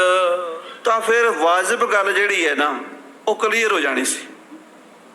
ਜਿਹੜੀ ਗੱਲ ਅੰਦਰੋਂ ਅਸਲੀਅਤ ਹੈ, ਕਿਉਂਕਿ ਗੱਲ ਉਦੋਂ ਖਰਾਬ ਹੁੰਦੀ ਜਦੋਂ ਤੀਜਾ ਰਲ ਜਾਂਦਾ। ਤੀਜਾ ਰਲਿਆ ਝੁੱਗਾ ਗਲਿਆ, ਸਿਆਣਿਆਂ ਨੇ ਕਿਹਾ। ਸਿਆਣੇ ਬੰਦੇ ਦੋ ਆਮਣੇ ਸਾਹਮਣੇ ਬਹਿ ਜਾਣ, ਇੱਕ ਦੂਜੀ ਦੀ ਗੱਲ ਸੁਣ ਲੈਣ, ਇੱਕ ਦੂਜੀ ਦੀ ਗੱਲ ਨੂੰ ਸਮਝ ਲੈਣ, ਝਗੜਾ ਨਿਬੜ ਜਾਂਦਾ। ਜਿਹੜਾ ਤੀਜਾ ਹੁੰਦਾ ਨਾ ਵਿੱਚ, ਉਹ ਲਾਂਬੂ ਲਾ ਕੇ ਰੱਖਦਾ। ਤੇ ਮਹਾਰਾਜ ਕਹਿੰਦੇ ਅਸਲ ਗੱਲ ਨਾ ਸਾਡਾ ਕਸੂਰ ਹੈ ਨਾ ਤੇਰਾ, ਜਿਹੜੇ ਤੀਜਿਆਂ ਨੇ ਤੈਨੂੰ ਭੜਕਾਇਆ ਹੋਇਆ, ਪਹਾੜੀ ਰਾਜਿਆਂ ਨੇ ਜਿਹੜੀ ਸ਼ਰਾਰਤ ਕੀਤੀ ਹੋਈ ਹੈ, ਜਿਹੜਾ ਤੇਰੇ ਦਿਲ 'ਚ ਵਹਿਮ ਪਾਇਆ ਹੋਇਆ ਸਾਡੇ ਪ੍ਰਤੀ ਵੀ ਇਹ ਬੜੇ ਖੂੰਖਾਰ ਨੇ। ਜਿਵੇਂ ਅੱਜ ਕੱਲ੍ਹ ਕਹਿ ਦਿੰਦੇ ਨੇ ਉਗਰਵਾਦੀ, ਅੱਤਵਾਦੀ, ਉਦੋਂ ਵੀ ਇੱਕ ਸ਼ਬਦ ਸੀਗਾ ਜਿਹੜਾ ਸ੍ਰੀ ਕਲਗੀਧਰ ਜੀ ਲਈ ਉਹਨਾਂ ਨੇ ਲਿਖਿਆ। ਉਹ ਅਖਬਾਰ ਜੈਪੁਰ ਦੇ ਖਜ਼ਾਨੇ 'ਚ ਪਈ ਹੈ, ਉਹਦਾ ਨਾਮ ਹੈ ਅਖਬਾਰਾਤ-ਏ ਮੁਅੱਲਾ। ਅੱਜ ਤਰ੍ਹਾਂ ਆਮ ਅਖਬਾਰ ਨਹੀਂ ਸੀ ਛਪਦੀ, ਹੁਣ ਤਾਂ ਹਰ ਬੰਦੇ ਨੂੰ ਮਿਲ ਜਾਂਦੀ, 2 ਰੁਪਈਏ ਦੀ ਲੈ ਕੇ ਪੜ੍ਹ ਲਓ। ਉਦੋਂ ਅਖਬਾਰ ਛਪਦੀ ਸੀ, ਹੱਥ ਨਾਲ ਲਿਖ ਕੇ ਉਹਦੀਆਂ ਹਜ਼ਾਰਾਂ ਕਾਪੀਆਂ ਤਿਆਰ ਹੋ ਜਾਂਦੀਆਂ ਸੀ। ਹਰ ਸੂਬੇਦਾਰ, ਹਰ ਰਾਜੇ ਮਹਾਰਾਜੇ, ਜਗੀਰਦਾਰ, ਜ਼ਿਲ੍ਹੇਦਾਰ, ਵੱਡੇ ਲੋਕਾਂ ਕੋਲ ਜਾਂਦੀਆਂ ਸਨ। ਉਹ ਲੋਕਾਂ ਕੋਲ ਖਬਰ ਪਹੁੰਚਦੀ ਸੀ, ਰੋਜ਼ ਦੀ ਰੋਜ਼ ਛਪ ਕੇ ਉਹ ਪੜ੍ਹ ਲੈਂਦੇ ਸੀ ਬਈ ਆਹ ਘਟਨਾ ਵਾਪਰ ਰਹੀ ਹੈ, ਫਲਾਣੇ ਇਲਾਕੇ 'ਚ ਆਹ ਹੋ ਰਿਹਾ, ਫਲਾਣੇ 'ਚ ਆਹ ਹੋ ਰਿਹਾ, ਦੰਗੇ ਹੋ ਰਹੇ ਨੇ, ਲੜਾਈ ਹੋ ਰਹੀ ਹੈ, ਜੰਗ ਹੋ ਰਿਹਾ, ਬਦਲੀਆਂ ਹੋ ਰਹੀਆਂ ਨੇ। ਉਹ ਜੋ ਪ੍ਰਬੰਧ ਹੁੰਦਾ ਸੀ, ਸਰਕਾਰ ਦਾ ਪ੍ਰਬੰਧ ਚਲਾਉਣ ਲਈ ਅਖਬਾਰ ਹੁੰਦੀ ਸੀ, ਯਾਨੀ ਸਰਕਾਰੀ ਖਬਰਾਂ। ਉਹ ਮੀਡੀਆ ਹੀ ਸੀ, ਹੋਰ ਇੰਨਾ ਅੱਜ ਕੱਲ੍ਹ ਵਰਗਾ ਮੀਡੀਆ ਨਹੀਂ ਸੀ। ਉਸ ਅਖਬਾਰ ਦੇ ਵਿੱਚ ਗੁਰੂ ਗੋਬਿੰਦ ਸਿੰਘ ਸਾਹਿਬ ਜੀ ਨੂੰ ਮੁਰੈਲਾ ਗੁਰੂ ਲਿਖਿਆ ਹੋਇਆ। ਰੋਜ਼ ਦੀਆਂ ਖਬਰਾਂ 'ਚ ਆਉਂਦਾ, ਅੱਜ ਮੁਰੈਲੇ ਗੁਰੂ ਨੇ ਇੰਨੇ ਮਾਰਤੇ, ਅੱਜ ਮੁਰੈਲੇ ਗੁਰੂ ਨੇ ਆਹ ਕਰਤਾ, ਅੱਜ ਮੁਰੈਲੇ ਗੁਰੂ ਨੇ ਆਹ ਕਰਤਾ। ਮਹਾਰਾਜ ਕਹਿੰਦੇ ਜਿਹੜਾ ਤੂੰ ਸਾਨੂੰ ਮੁਰੈਲਾ ਗੁਰੂ ਲਿਖਦਾ ਹੈ, ਸਾਡੇ ਕੋਲ ਤੇ ਆ ਕੇ ਬਹਿ, ਤੈਨੂੰ ਪਤਾ ਲੱਗੇ ਮੁਰੈਲੇ ਅਸੀਂ ਹਾਂ ਕਿ ਤੁਸੀਂ ਹੋ। ਮੁਰੈਲੇ ਅਸੀਂ ਹਾਂ, ਆਪਣੇ ਘਰ ਬੈਠੇ ਆ ਆਨੰਦਪੁਰ 'ਚ, ਕਿਸੇ ਤੇ ਹਮਲਾ ਨਹੀਂ ਕੀਤਾ, ਕਿਸੇ ਨੂੰ ਮਾਰਨ ਨਹੀਂ ਗਏ, ਕਿਸੇ ਦਾ ਕੋਈ ਖੂਨ ਖਰਾਬਾ ਨਹੀਂ ਕੀਤਾ, ਕੋਈ ਕਤਲ ਨਹੀਂ ਕੀਤਾ। ਕਿ ਮੁਰੈਲੇ ਉਹ ਨੇ ਜਿਹੜੇ ਸਾਡੇ ਤੇ ਹਮਲੇ ਕਰ ਕਰਕੇ ਸਾਨੂੰ ਸਹੁੰਆਂ ਪਵਾ ਪਾ ਕੇ ਤੇ 7 ਸਾਲ ਤੇ 9 ਸਾਲ ਦੇ ਬੱਚਿਆਂ ਨੂੰ ਨੀਹਾਂ 'ਚ ਚਿਣ ਕੇ ਮਾਰ ਰਹੇ ਨੇ। ਮੁਰੈਲੇ ਉਹ ਨੇ। ਪਾਤਸ਼ਾਹ ਕਹਿੰਦੇ ਆ ਬਸ ਜਾਨੋ ਦਿਲੇ ਕਾਰ ਵਾਜ਼ਿਬ ਸ਼ਬਦ, ਦਿਲ ਦੀਆਂ ਗੱਲਾਂ ਕਰਾਂਗੇ, ਬਹਿ ਕੇ ਕਰਾਂਗੇ ਮੂੰਹ ਤੇ। ਜਿਹੜੀਆਂ ਗੱਲਾਂ ਤੇਰੇ ਦਿਲ 'ਚ ਨੇ ਅਸੀਂ ਸੁਣਾਂਗੇ, ਜਿਹੜੀਆਂ ਸਾਡੇ 'ਚ ਨੇ ਉਹ ਤੈਨੂੰ ਸੁਣਾਵਾਂਗੇ। ਤੇਰੇ ਤੇ ਸਾਡੇ ਜਿਹੜੇ ਅੰਦਰ ਗਲਤ ਫਹਿਮੀਆਂ ਨੇ, ਜਿਹੜੇ ਭੁਲੇਖੇ ਨੇ, ਜਿਹੜੇ ਪੰਜਾਬ ਦੇ ਤੂੰ ਮਸਲੇ, ਸਾਡੇ ਸਿੱਖਾਂ ਤੇ ਮੁਸਲਮਾਨਾਂ ਤੇ ਹਿੰਦੂਆਂ ਦੇ ਮਸਲੇ ਉਲਝੇ ਸਮਝੀ ਬੈਠਾ, ਉਹ ਤਾਂ 1 ਮਿੰਟ 'ਚ ਸੁਲਝ ਜਾਣਗੇ। ਕਿਉਂ? ਤੂੰ ਵੀ ਇੱਕ ਖੁਦਾ ਨੂੰ ਮੰਨਦਾ, ਅਸੀਂ ਵੀ ਇੱਕ ਖੁਦਾ ਨੂੰ ਮੰਨਦੇ ਹਾਂ। ਲੜਾਈ ਕਾਹਦੀ ਹੈ ਇਹੀ ਤਾਂ ਪਤਾ ਨਹੀਂ ਲੱਗ ਰਿਹਾ। ਆ ਕੇ ਬਹਿ ਸਾਡੇ ਕੋਲ। ਸ਼ੁਮਾਰਾ ਫਰਜ਼ ਅਸਤ ਕਾਰੇ ਕੁਣੀ। ਹੁਣ ਤੇਰਾ ਫਰਜ਼ ਬਣਦਾ ਹੈ ਵੀ ਤੂੰ ਸਾਰੇ ਕੰਮ ਛੱਡ ਕੇ ਪਹਿਲ ਦੇ ਆਧਾਰ ਤੇ ਸਾਡਾ ਮਸਲਾ ਹੱਲ ਕਰ। ਸਾਡੇ ਕੋਲ ਸਾਡੀ ਗੱਲ ਸੁਣ, ਕਿਉਂਕਿ ਤੇਰੇ ਸਿਰ ਤੇ ਭਾਰ ਹੈ। ਔਰੰਗਜ਼ੇਬ ਤੂੰ ਸਹੁੰ ਖਾਧੀ ਹੋਈ ਕੁਰਾਨ ਦੀ ਵੀ ਮੈਂ ਤੁਹਾਡੇ ਨਾਲ ਧੋਖਾ ਨਹੀਂ ਕਰਾਂਗਾ, ਫਿਰ ਇੰਨਾ ਧੋਖਾ ਹੋਇਆ। ਤੇ ਜੇ ਤੂੰ ਕਹਿੰਦਾ ਮੈਂ ਨਹੀਂ ਕੀਤਾ, ਬੰਦਿਆਂ ਨੇ ਕੀਤਾ, ਤਾਂ ਫਿਰ ਵੀ ਆ, ਤੇਰਾ ਫਰਜ਼ ਤਾਂ ਤੇਰਾ ਹੀ ਹੈ ਨਾ, ਜ਼ਿੰਮੇਵਾਰੀ ਤਾਂ ਤੇਰੀ ਹੈ। ਹਾਂਜੀ, ਬਮੂਜਾ ਮਨ ਵਿਸਦਾ ਸ਼ੁਮਾਰੇ ਕੁਨੀ। ਜੋ ਤੂੰ ਲਿਖਿਆ ਸੀਗਾ, ਜੋ ਤੇਰੀ ਚਿੱਠੀ ਸੀ ਉਹ ਸਾਡੇ ਕੋਲ ਪਈ ਹੈ, ਉਹ ਅਸੀਂ ਤੈਨੂੰ ਦਿਖਾ ਸਕਦੇ ਹਾਂ। ਤੇਰੀ ਲਿਖੀ ਹੋਈ ਚਿੱਠੀ, ਜੇ ਤੇ ਤੂੰ ਵਾਅਦਾ ਕੀਤਾ ਹੋਇਆ ਵੀ ਗੁਰੂ ਜੀ ਤੁਹਾਡਾ ਰਾਹ ਨਹੀਂ ਰੋਕਿਆ ਜਾਏਗਾ, ਤੁਹਾਨੂੰ ਕੋਈ ਪਰੇਸ਼ਾਨੀ ਨਹੀਂ ਆਵੇਗੀ, ਤੁਹਾਡਾ ਸਾਡਾ ਆਪਸ ਵਿੱਚ ਕੋਈ ਝਗੜਾ ਨਹੀਂ ਹੋਏਗਾ, ਤੁਸੀਂ ਗਲਾ ਛੱਡ ਦਿਓ, ਉਹ ਸਾਰੀਆਂ ਲਿਖਤਾਂ ਮੈਂ ਸਾਂਭ ਕੇ ਰੱਖੀਆਂ ਹੋਈਆਂ। ਤੂੰ ਮੇਰੇ ਕੋਲ ਆ ਜਾ, ਮੈਂ ਤੈਨੂੰ ਦੱਸਾਂਗਾ ਸਾਰੀਆਂ ਗੱਲਾਂ। ਨਵਿਸ਼ਤਰ ਸਿੱਧੋ ਬਾ ਗੁਪਤੈ ਜੁਬਾ। ਮਹਾਰਾਜ ਕਹਿੰਦੇ ਸਾਡੀ ਜਿਹੜੀ ਚਿੱਠੀ ਅਸੀਂ ਲਿਖ ਰਹੇ ਹਾਂ ਇਹ ਵੀ ਤੇਰੇ ਕੋਲ ਪਹੁੰਚ ਰਹੀ ਹੈ, ਇਹ ਤੂੰ ਪੜ੍ਹ ਲੈਣੀ ਹੈ। ਜਫਰਨਾਮਾ ਤੂੰ ਪੜ੍ਹ ਲੈਣਾ। ਨਵਿਸ਼ਤੈ ਰਸ਼ੀਦੋ, ਨਵਿਸ਼ਤਾ ਕਹਿੰਦੇ ਲਿਖੀ ਹੋਈ, ਰਸ਼ੀਦੋ ਮੈਨੇ ਪਹੁੰਚੇਗੀ, ਸਾਡੀ ਲਿਖੀ ਹੋਈ ਚਿੱਠੀ ਤੇਰੇ ਕੋਲ ਪਹੁੰਚੇਗੀ। ਬਗੁਫਤੈ ਜ਼ੁਬਾਨ, ਭਾਈ ਦਇਆ ਸਿੰਘ ਜ਼ੁਬਾਨੀ ਵੀ ਦੱਸਣਗੇ, ਕਿਉਂਕਿ ਭਾਈ ਸਾਹਿਬ ਬਹੁਤ ਸਿਆਣੇ ਵਿਦਵਾਨ ਵਕੀਲ ਸਨ। ਉਹ ਸਾਰੀਆਂ ਗੱਲਾਂ ਦੱਸਣਗੇ ਔਰੰਗਜ਼ੇਬ ਤੈਨੂੰ, ਜੋ ਕੁਝ ਪੰਜਾਬ 'ਚ ਹੋਇਆ ਹੈ, ਜੋ ਉੱਤਰੀ ਭਾਰਤ 'ਚ ਹੋਇਆ ਹੈ, ਜੋ ਗੁਰੂ ਨਾਨਕ ਦੇ ਸਿੱਖਾਂ ਨਾਲ ਹੋਇਆ, ਜੋ ਸਾਡੇ ਬੱਚਿਆਂ ਨਾਲ ਹੋਇਆ, ਜੋ ਸਾਡੇ ਸਿੰਘਾਂ ਨਾਲ ਹੋਇਆ, ਉਹ ਸਾਰੀਆਂ ਗੱਲਾਂ ਤੁਹਾਨੂੰ ਦਇਆ ਸਿੰਘ ਸੁਣਾਏਗਾ। ਵੀ ਬਾਬਾ ਯਦ ਕੇ ਈ ਕਾਰ ਰਾਸਤ ਰਸਾ। ਇਹ ਚਿੱਠੀ ਪੜ੍ਹਨ ਤੋਂ ਬਾਅਦ ਔਰ ਭਾਈ ਦਇਆ ਸਿੰਘ ਦੀਆਂ ਗੱਲਾਂ ਸੁਣਨ ਤੋਂ ਬਾਅਦ ਤੇਰੀ ਜ਼ਿੰਮੇਵਾਰੀ ਹੋਵੇਗੀ ਕਿ ਤੂੰ ਇਸ ਮਸਲੇ ਨੂੰ ਪਹਿਲ ਦੇ ਆਧਾਰ ਤੇ ਲਵੇਂਗਾ। ਇਹ ਹੁਣ ਤੇਰੀ ਜ਼ਿੰਮੇਵਾਰੀ ਹੈ। ਇਹ ਨਾ ਹੋਵੇ ਵੀ ਚਿੱਠੀ ਪੜ੍ਹ ਕੇ ਤੂੰ ਕੰਨਾਂ 'ਚ ਰੂੰ ਪਾ ਲਵੇਂ। ਹੁਣ ਤੂੰ ਸਮਝ ਜਾ ਵੀ ਤੇਰੀ ਜ਼ਿੰਮੇਵਾਰੀ ਦਾ ਹੁਣ ਕੰਮ ਸ਼ੁਰੂ ਹੋ ਗਿਆ, ਤੈਨੂੰ ਕਰਨਾ ਪਏਗਾ। ਹਮੁ ਮਰਦ ਬਾਇਦ ਸ਼ਬਦ ਸੁਖਨਵਾਰ। ਮਹਾਰਾਜ ਕਹਿੰਦੇ ਦੇਖੋ, ਜੰਮਣ ਨੂੰ ਸਾਰੇ ਇਨਸਾਨ ਜੰਮਦੇ ਆ, ਪਰ ਮਰਦ ਕੋਈ ਕੋਈ ਹੁੰਦਾ ਹੈ। ਉਸ ਦੁਨੀਆ ਵਿੱਚ, ਇਸ ਦੁਨੀਆ ਵਿੱਚ ਮਰਦ ਉਹ ਕਿਹਾ ਜਾਂਦਾ ਜਿਹੜਾ ਆਪਣੇ ਕੀਤੇ ਹੋਏ ਕੌਲ ਇਕਰਾਰ ਤੇ ਪੂਰਾ ਨਿਭ ਜਾਵੇ, ਉਹਨੂੰ ਕਹਿੰਦੇ ਮਰਦ ਹੈ। ਜਿਹੜਾ ਆਪਣੇ ਕੀਤੇ ਹੋਏ ਵਾਅਦੇ ਭੁੱਲ ਜਾਵੇ, ਬਚਨ ਭੁੱਲ ਜਾਵੇ, ਉਹ ਹੀ ਜਿਹੜਾ ਹੁੰਦਾ ਹੈ, ਉਹ ਖੁਸਰਾ ਹੁੰਦਾ ਹੈ, ਉਹ ਨਪੁੰਸਕ ਹੁੰਦਾ ਹੈ। ਪਰ ਮਰਦ ਉਹ ਹੁੰਦਾ ਜਿਹੜਾ ਕੀਤੇ ਹੋਏ ਬਚਨ ਪੂਰੇ ਨਿਭਾ ਦਿੰਦਾ। ਨਾ ਸ਼ਿਕਮੇ ਦਿਗਰ ਦਰ ਦਾਹਨੇ ਦਿਗਰ। ਉਹ ਬੰਦਾ ਨਹੀਂ ਹੁੰਦਾ, ਉਹ ਮਰਦ ਨਹੀਂ ਹੁੰਦਾ ਜਿਹਦੇ ਦਿਲ 'ਚ ਕੁਝ ਹੋਰ ਤੇ ਮੂੰਹ ਤੇ ਕੁਝ ਹੋਰ ਹੋਵੇ। ਜਿਨ ਮਨ ਹੋਰ ਮੁਖ ਹੋਰ ਸੇ ਕਾਂਡੇ ਕੱਚਿਆ। ਉਹ ਕੱਚੇ ਬੰਦੇ ਹੁੰਦੇ ਨੇ ਜਿਨ੍ਹਾਂ ਦੇ ਜ਼ੁਬਾਨ ਤੇ ਤਾਂ ਬੜੇ ਹੋਰ ਤਰ੍ਹਾਂ ਦੇ ਬਚਨ ਤੇ ਦਿਲ ਦੇ ਵਿੱਚ ਹੋਰ ਤਰ੍ਹਾਂ ਦੀਆਂ ਗੱਲਾਂ, ਹਾਥੀ ਦੇ ਦੰਦ ਦਿਖਾਣ ਦੇ ਹੋਰ, ਖਾਣ ਦੇ ਹੋਰ। ਉਹ ਮਰਦ ਨਹੀਂ ਹੁੰਦੇ। ਮਰਦ ਉਹ ਹੁੰਦੇ ਆ ਦਿਲ ਦੀ ਗੱਲ ਜ਼ੁਬਾਨ ਤੇ ਲਿਆਉਂਦੇ ਆ, ਜ਼ੁਬਾਨ ਤੋਂ ਕਈ ਗੱਲ ਨੂੰ ਦਿਲ ਨਾਲ ਨਿਭਾਉਂਦੇ ਆ। ਉਹ ਮਰਦ ਇੱਕੋ ਜਿਹੇ, ਉਹ ਮਰਦ ਕਹਾਉਂਦੇ ਆ। ਕਿ ਕਾਜੀ ਮਰਾ ਗੁਪਤ ਬੇਰੁਮ ਨਯਮ। ਮਹਾਰਾਜ ਕਹਿੰਦੇ ਤੇਰਾ ਕਾਜੀ ਮੇਰੇ ਕੋਲ ਆਇਆ ਸੀ, ਤੇਰੇ ਕਾਜ਼ੀ ਨੇ ਮੇਰੇ ਨਾਲ ਜਿਹੜੀਆਂ ਗੱਲਾਂ ਕੀਤੀਆਂ ਮੈਂ ਉਹ ਤੋਂ ਬਾਹਰ ਨਹੀਂ ਆ। ਕਿਉਂ ਕਾਜ਼ੀ ਜਦੋਂ ਆਇਆ ਮਹਾਰਾਜ ਕੋਲ, ਬੜਾ ਉਹਨੇ ਅਫਸੋਸ ਵੀ ਕੀਤਾ, ਗੱਲਾਂ ਬਾਤਾਂ ਵੀ ਕੀਤੀਆਂ, ਤੇ ਉਹਦੀਆਂ ਗੱਲਾਂ ਜਿਹੜੀਆਂ ਸੀ, ਉਸ ਗੱਲਾਂ ਦਾ ਉਹਨੇ ਉਹੀ ਕਰਨੀਆਂ ਸੀ ਜਿਹੜੀਆਂ ਗੁਰੂ ਸਾਹਿਬ ਜੀ ਦੇ ਮਨ ਨੂੰ ਭਾਉਂਦੀਆਂ ਹੋਣ। ਤੇ ਕਾਜ਼ੀ ਤੇਰਾ ਆਇਆ ਸੀ, ਕਾਜ਼ੀ ਨੇ ਜਿਹੜੀਆਂ ਗੁਫ਼ਤਗੂ ਕੀਤੀਆਂ ਉਹ ਅਸੀਂ ਸਮਝੀਆਂ, ਸੁਣੀਆਂ। ਅਸੀਂ ਕਿਹੜਾ ਉਹਨਾਂ ਤੋਂ ਬਾਹਰ ਹਾਂ, ਅਸੀਂ ਵੀ ਤਾਂ ਇਹੀ ਚਾਹੁੰਦੇ ਹਾਂ। ਸਾਡੀ ਨਿਗਾਹ ਵਿੱਚ ਵੀ ਹਰ ਇਨਸਾਨ ਸੁਖੀ ਵਸਣਾ ਚਾਹੀਦਾ। ਸਾਡਾ ਮਤਲਬ ਇਹ ਨਹੀਂ ਕਿ ਅਸੀਂ ਰਾਜ ਖੋਈਏ, ਤੇਰੇ ਕੋਲੋਂ ਰਾਜ ਖੋਹ ਕੇ ਅਸੀਂ ਬਾਦਸ਼ਾਹ ਬਣੀਏ। ਸਾਡੀ ਕੋਈ ਤਮੰਨਾ ਨਹੀਂ। ਨਾ ਅਸੀਂ ਕੋਈ ਮੁਲਕ ਦਾ ਰਾਜ ਚਾਹੁੰਦੇ ਹਾਂ, ਨਾ ਕਿਸੇ ਸਟੇਟ ਦਾ ਰਾਜ ਚਾਹੁੰਦੇ ਹਾਂ।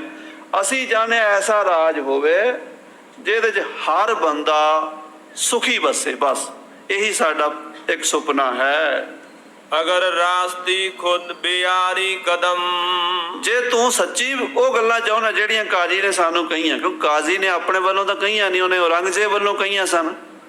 ਮਹਾਰਾਜ ਕਹਿੰਦੇ ਜਿਹੜਾ ਤੇਰਾ ਕਾਜ਼ੀ ਸਾਡੇ ਕੋਲ ਆਇਆ ਸੀ ਔਰ ਜੋ ਉਹਨੇ ਸਾਨੂੰ ਕਿਹਾ ਸੀ, ਜੇਕਰ ਉਹ ਤੇਰੇ ਦਿਲ ਵਿੱਚ ਵੀ ਵਾਕਈ ਉਹੀ ਗੱਲ ਹੈ ਤਾਂ ਫਿਰ ਤੂੰ ਕਦਮ ਪੁੱਟ।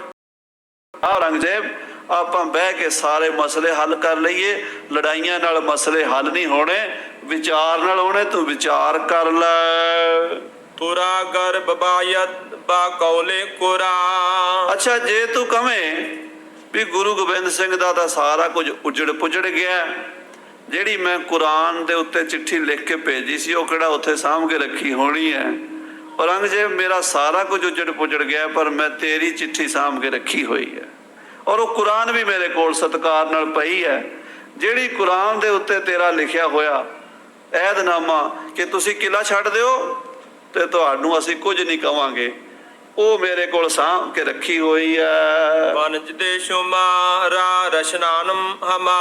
ਉਹ ਮੇਰੇ ਕੋਲ ਨਿਜ਼ਦੇ ਮੈਨੇ ਨਜ਼ਦੀਕ, ਮੇਰੇ ਨਜ਼ਦੀਕ ਹੈ, ਮੇਰੇ ਕੋਲ ਹੈ। ਔਰ ਜੇ ਤੂੰ ਕਵੇਂ ਵੀ ਦੇਖਣੀ ਹੈ ਤਾਂ ਮੈਂ ਦਿਖਾ ਵੀ ਦਿਆਂਗਾ। ਜੇ ਸਬੂਤ ਮੰਗੇਗਾ ਵੀ ਕਿੱਥੇ ਆ ਮੈਂ ਲਿਖਿਆ ਤਾਂ ਮੇਰੇ ਕੋਲ ਹੈ। ਜਦੋਂ ਸਮਾਂ ਆਇਆ ਮੈਂ ਜਗ ਜ਼ਾਹਰ ਕਰ ਦਿਆਂਗਾ तेरे सामने भी रख देंगा, फिर तू की करेगा। यानी ये ना समझी भी सबूत मिट गए ने, सबूत सामने पे ने। के तसरीफ दर कसबे कांगड़ को नंद। औरंगजेब जे तू सही मैनिया ते चलना चाहना है तो तू दीने कांगड़ कस्बा, एक छोटा जिहा इलाका कस्बा, ਇਹ ਕਸਬੇ ਕਾਂਗੜ ਦੇ ਵਿੱਚ ਦੀਨੇ ਕੁਨਾਦ ਦੇ ਵਿੱਚ ਦੀਨੇ ਕਾਂਗੜ ਦੇ ਕਸਬੇ ਵਿੱਚ ਤੂੰ ਆ ਜਾ। ਇਹ ਤੇਰਾ ਮੁਲਕ ਹੈ, ਸਾਰੇ ਮੁਲਕ ਦਾ ਤੂੰ ਬਾਦਸ਼ਾਹ ਤੂੰ ਕਿਤੇ ਵੀ ਜਾ ਸਕਦਾ। ਜੇ ਤੈਨੂੰ ਇਹ ਹੀ ਹੈ ਵੀ ਗੱਲ ਹੀ ਕਰਨੀ ਹੈ ਤਾਂ ਤੂੰ ਸਾਡੇ ਕੋਲ ਆ ਹੁਣ, ਕਿਉਂਕਿ ਜ਼ਿੰਮੇਵਾਰੀ ਤੇਰੇ ਸਿਰ ਤੇ। ਹੁਣ ਅਸੀਂ ਨਹੀਂ ਆਂਦੇ ਤੇਰੇ ਕੋਲ, ਤੂੰ ਸਾਡੇ ਕੋਲ ਆ। ਵਜਾ ਪਸ ਮੁਲਾਕਾਤ ਬਾਮਨ ਵ ਸਵਦ। ਵਜਾ ਪਸ ਮੁਲਾਕਾਤ ਬਾਹਮ ਸ਼ਬਦ। ਉੱਥੇ ਤੇਰੀ ਸਾਡੀ ਮੁਲਾਕਾਤ ਕਾਂਗੜ 'ਚ ਹੋਵੇਗੀ। ਮੁਲਾਕਾਤ ਦੇ ਵਿੱਚ ਆਮਣੇ ਸਾਹਮਣੇ ਗੱਲਾਂ ਹੋਣਗੀਆਂ। ਜਿਹੜੇ ਪੰਜਾਬ ਦੇ ਜਾਂ ਸਾਡੇ ਮਸਲੇ ਨੇ, ਜਿਹੜੀਆਂ ਸਾਡੀਆਂ ਤੁਹਾਡੀਆਂ ਲੜਾਈਆਂ ਨੇ, ਜਿਹੜੇ ਸਾਡੇ ਝਗੜੇ ਨੇ, ਉਹਨਾਂ ਦਾ ਆਪਾਂ ਨਿਪਟਾਰਾ ਕਰ ਲਵਾਂਗੇ ਗੱਲਬਾਤ ਨਾਲ। ਤੇ ਦੂਜਾ ਇਸ਼ਾਰਾ ਇਹ ਵੀ ਹੈ ਵੀ ਸੂਰਮਿਆਂ ਦੀ ਮੁਲਾਕਾਤ ਤਾਂ ਮੈਦਾਨੇ ਜੰਗ 'ਚ ਵੀ ਹੋ ਜਾਂਦੀ ਹੈ, ਤੇ ਜੇ ਕਿਤੇ ਕੋਈ ਕਸਰ ਮਸਰ ਹੋਈ ਉਹ ਵੀ ਕੱਢ ਲਈ। ਆ ਜਾ ਤੂੰ ਇੱਕ ਵਾਰੀ। ਜਰੈ ਦਰੀ ਰਾ ਖਤਰੈ ਤੁਰਾਸਤ। ਇੱਕ ਗੱਲ ਹੋਰ ਔਰੰਗਜ਼ੇਬ, ਜੇ ਤੂੰ ਕਹਵੇਂ ਵੀ ਮੇਰੀ ਸਿਕਿਉਰਿਟੀ ਦਾ ਕੀ ਬਣੇਗਾ, ਬਾਦਸ਼ਾਹ ਦੀ ਜਿਹੜੀ ਸਿਕਿਉਰਿਟੀ ਹੁੰਦੀ ਹੈ, ਉਹਨਾਂ ਦੀ ਹਿਫਾਜ਼ਤ, ਰਕਸ਼ਾ, ਸੁਰੱਖਿਆ, ਤਾਂ ਔਰੰਗਜ਼ੇਬ ਇਸ ਰਸਤੇ ਵਿੱਚ ਨਾ ਜ਼ਰਾ ਦਰੀ ਰਾਹ ਖਤਰਾ ਤੁਰਾਸ਼ਤ, ਇਸ ਰਾਹ 'ਚ ਤੈਨੂੰ ਕੋਈ ਖਤਰਾ ਨਹੀਂ। ਇਹ ਜਿਹੜਾ ਜੰਗਲ ਦੇਸ਼ ਹੈ, ਮਾਲਵਾ ਦੇਸ਼ ਹੈ, ਇੱਥੇ ਤੇਰੀ ਜਾਨ ਦੇ ਜ਼ਿੰਮੇਵਾਰ ਅਸੀਂ ਆ। ਆਖੋ ਸਤਨਾਮ ਸ੍ਰੀ ਵਾਹਿਗੁਰੂ। ਇੱਥੇ ਅਸੀਂ ਜ਼ਿੰਮੇਵਾਰੀ ਲਵਾਂਗੇ ਵੀ ਕੋਈ ਔਰੰਗਜ਼ੇਬ ਦਾ ਵਾਲ ਵੀ ਵਿੰਗਾ ਨਾ ਕਰੇ। ਔਰੰਗਜ਼ੇਬ ਜਿਵੇਂ ਆਇਆ ਉਵੇਂ ਹੀ ਸਹੀ ਸਲਾਮਤ ਵਾਪਸ ਆਪਣੇ ਘਰ ਜਾਵੇ, ਉਹ ਸਾਡੀ ਜ਼ਿੰਮੇਵਾਰੀ ਹੋਵੇਗੀ। ਉਹ ਤੇਰੀ ਸਿਰਦਰਦੀ ਨਹੀਂ ਹੈ ਵੀ ਤੈਨੂੰ ਕੋਈ ਕਤਲ ਕਰ ਦੇਵੇ, ਤੈਨੂੰ ਕੋਈ ਮਾਰ ਦੇਵੇ, ਤੈਨੂੰ ਕੋਈ ਵੱਢ ਦੇਵੇ। ਇਹ ਨਹੀਂ ਹੋਣ ਦਿਆਂਗੇ। ਜ਼ਿੰਮੇਵਾਰੀ ਲੈਨੇ ਆ, ਤੇਰੀ ਜਾਨ ਦੀ ਹਿਫਾਜ਼ਤ ਕਰਾਂਗੇ। ਹਮੈ ਕੌਮ ਬੈਰਾੜ ਹੁਕਮ ਰਾਸਤ। ਹਮੈ ਕੌਮ ਬੈਰਾੜ ਹੁਕਮੇ ਮਰਾਸਤ। ਇੱਥੋਂ ਦੇ ਜਿਹੜੇ ਬਰਾੜ ਹਨ, ਇਹ ਜਿਹੜਾ ਸਾਧ ਸੰਗਤ ਜੀ ਇਲਾਕਾ ਹੈ, ਮਾਲਵਾ, ਬਠਿੰਡੇ ਦਾ ਇਲਾਕਾ, ਫਰੀਦਕੋਟ ਦਾ, ਤੇ ਕੌਮ ਬੈਰਾੜ ਹੁਕਮੇ ਮਰਾਸ, ਤੇ ਸਾਰੀ ਬੈਰਾੜ ਕੌਮ ਮੇਰੇ ਹੁਕਮ ਚੱਲਦੀ ਹੈ। ਦਸਵੇਂ ਪਾਤਸ਼ਾਹ ਇਹ ਮਲਵਈ ਜਿੰਨੇ ਹਨ, ਇਹ ਮੇਰੇ ਹੁਕਮ, ਜੇ ਤੇ ਮੈਂ ਕਹਾਂ ਤੇ ਫਿਰ ਤੈਨੂੰ ਛੱਡਣਗੇ ਨਹੀਂ, ਤੇ ਜੇ ਮੈਂ ਜ਼ਿੰਮੇਵਾਰੀ ਲੈ ਲਈ ਵੀ ਤੈਨੂੰ ਕੁਝ ਨਹੀਂ ਕਹਿਣਾ, ਤੇ ਇਹਨਾਂ ਦੀ ਕੋਈ ਤਾਕਤ ਨਹੀਂ ਵੀ ਤੈਨੂੰ ਡੜਾ ਵੀ ਮਾਰ ਜਾਣ, ਪੱਥਰ ਵੀ ਮਾਰ ਜਾਣ, ਕੁਝ ਨਹੀਂ ਕਹਿਣਗੇ। ਤੂੰ ਡਰ ਨਾ ਵੀ ਤੇਰੀ ਜਾਨ ਨੂੰ ਖਤਰਾ, ਕਿਉਂਕਿ ਖਤਰਾ ਉੱਥੇ ਹੁੰਦਾ ਜਿੱਥੇ ਕੋਈ ਇਤਬਾਰ ਨਾ ਹੋਵੇ। ਤੂੰ ਸਾਡੇ ਤੇ ਇਤਬਾਰ ਕਰਦਾ ਤੇ ਆ ਜਾ, ਅਸੀਂ ਤੇਰੀ ਜਾਨ ਦਾ, ਤੇਰੀ ਹਿਫਾਜ਼ਤ ਦੀ ਜ਼ਿੰਮੇਵਾਰੀ ਲੈਂਦੇ ਹਾਂ। ਸੋ ਸਾਧ ਸੰਗਤ ਜੀ, ਇਹ ਮਹਾਰਾਜ ਦਸਵੇਂ ਪਾਤਸ਼ਾਹ ਹੁਣ ਉਹਨੂੰ ਬਚਨ ਕਹਿ ਰਹੇ ਨੇ ਔਰੰਗਜ਼ੇਬ ਨੂੰ ਆਉਣ ਬਾਰੇ। ਹੋਰ ਵੀ ਉਹਨੂੰ ਕਈ ਬਚਨ ਸਤਿਗੁਰਾਂ ਨੇ ਕਹੇ ਨੇ, ਜਿਹੜੀ ਉਹਦੀ ਖਿਚਾਈ ਕੀਤੀ ਅਜੇ ਅੱਗੇ ਆਉਣੀ ਹੈ, ਆਪਾਂ ਸਰਵਣ ਕਰਨਾ। ਮਹਾਰਾਜ ਦਸਵੇਂ ਪਾਤਸ਼ਾਹ ਜਫਰਨਾਮੇ 'ਚ ਕਿਹੜੇ ਕਿਹੜੇ ਬਚਨ ਕੀਤੇ, ਇਹ ਬੜਾ ਵੱਡਾ ਦਸਤਾਵੇਜ਼, ਇਤਿਹਾਸਕ ਇੱਕ ਪ੍ਰਮਾਣ ਹੈ। ਗੁਰੂ ਕਲਗੀਧਰ ਪਾਤਸ਼ਾਹ ਦੀ ਹੱਥ ਦੀ ਲਿਖੀ ਹੋਈ ਚਿੱਠੀ ਅੱਜ ਵੀ ਔਰੰਗਾਬਾਦ 'ਚ ਉੱਥੇ ਸਾਂਭੀ ਪਈ ਹੈ, ਫਾਰਸੀ ਦੇ ਵਿੱਚ। ਦਰਸ਼ਨ ਕਰ ਸਕਦੇ ਹੋ ਜਾ ਕੇ, ਬੀੜ ਦੇ ਵਿੱਚ ਦਸਮ ਦੀ ਉਹ ਲਿਖੀ ਹੋਈ ਹੈ। ਸੋ ਖਾਲਸਾ ਜੀ, ਸਤਿਗੁਰਾਂ ਨੇ ਸਾਡੇ ਤੇ ਬਹੁਤ ਪਰਉਪਕਾਰ ਕੀਤੇ, ਔਰ ਉਸ ਜ਼ਾਲਮ ਬਾਦਸ਼ਾਹ ਨੂੰ ਇਸੇ ਚਿੱਠੀ ਦੇ ਨਾਲ ਹੀ ਫਤਿਹ ਵੀ ਕਰ ਦਿੱਤਾ ਹੈ। ਅਗਲੇ ਪ੍ਰਕਰਨਾਂ 'ਚ ਆਪ ਜੀ ਸਰਵਣ ਕਰੋਗੇ। हे गोबिंद हे गोपाल हे दयाल प्राणनाथ ना सखे दीन दर्द हे समराथ अगम पूरण मोहे मया अंधकूप महाभयान नानक पार आए प्रभु शरणागति कृपा एक अखर हर मन बस्त नानक फाहे काटे मिटे गवन फतेह पई नानक गुर ते चित पाई फिर न मिटे नित। तो वाहिगुरू जी का खालसा वाहिगुरू।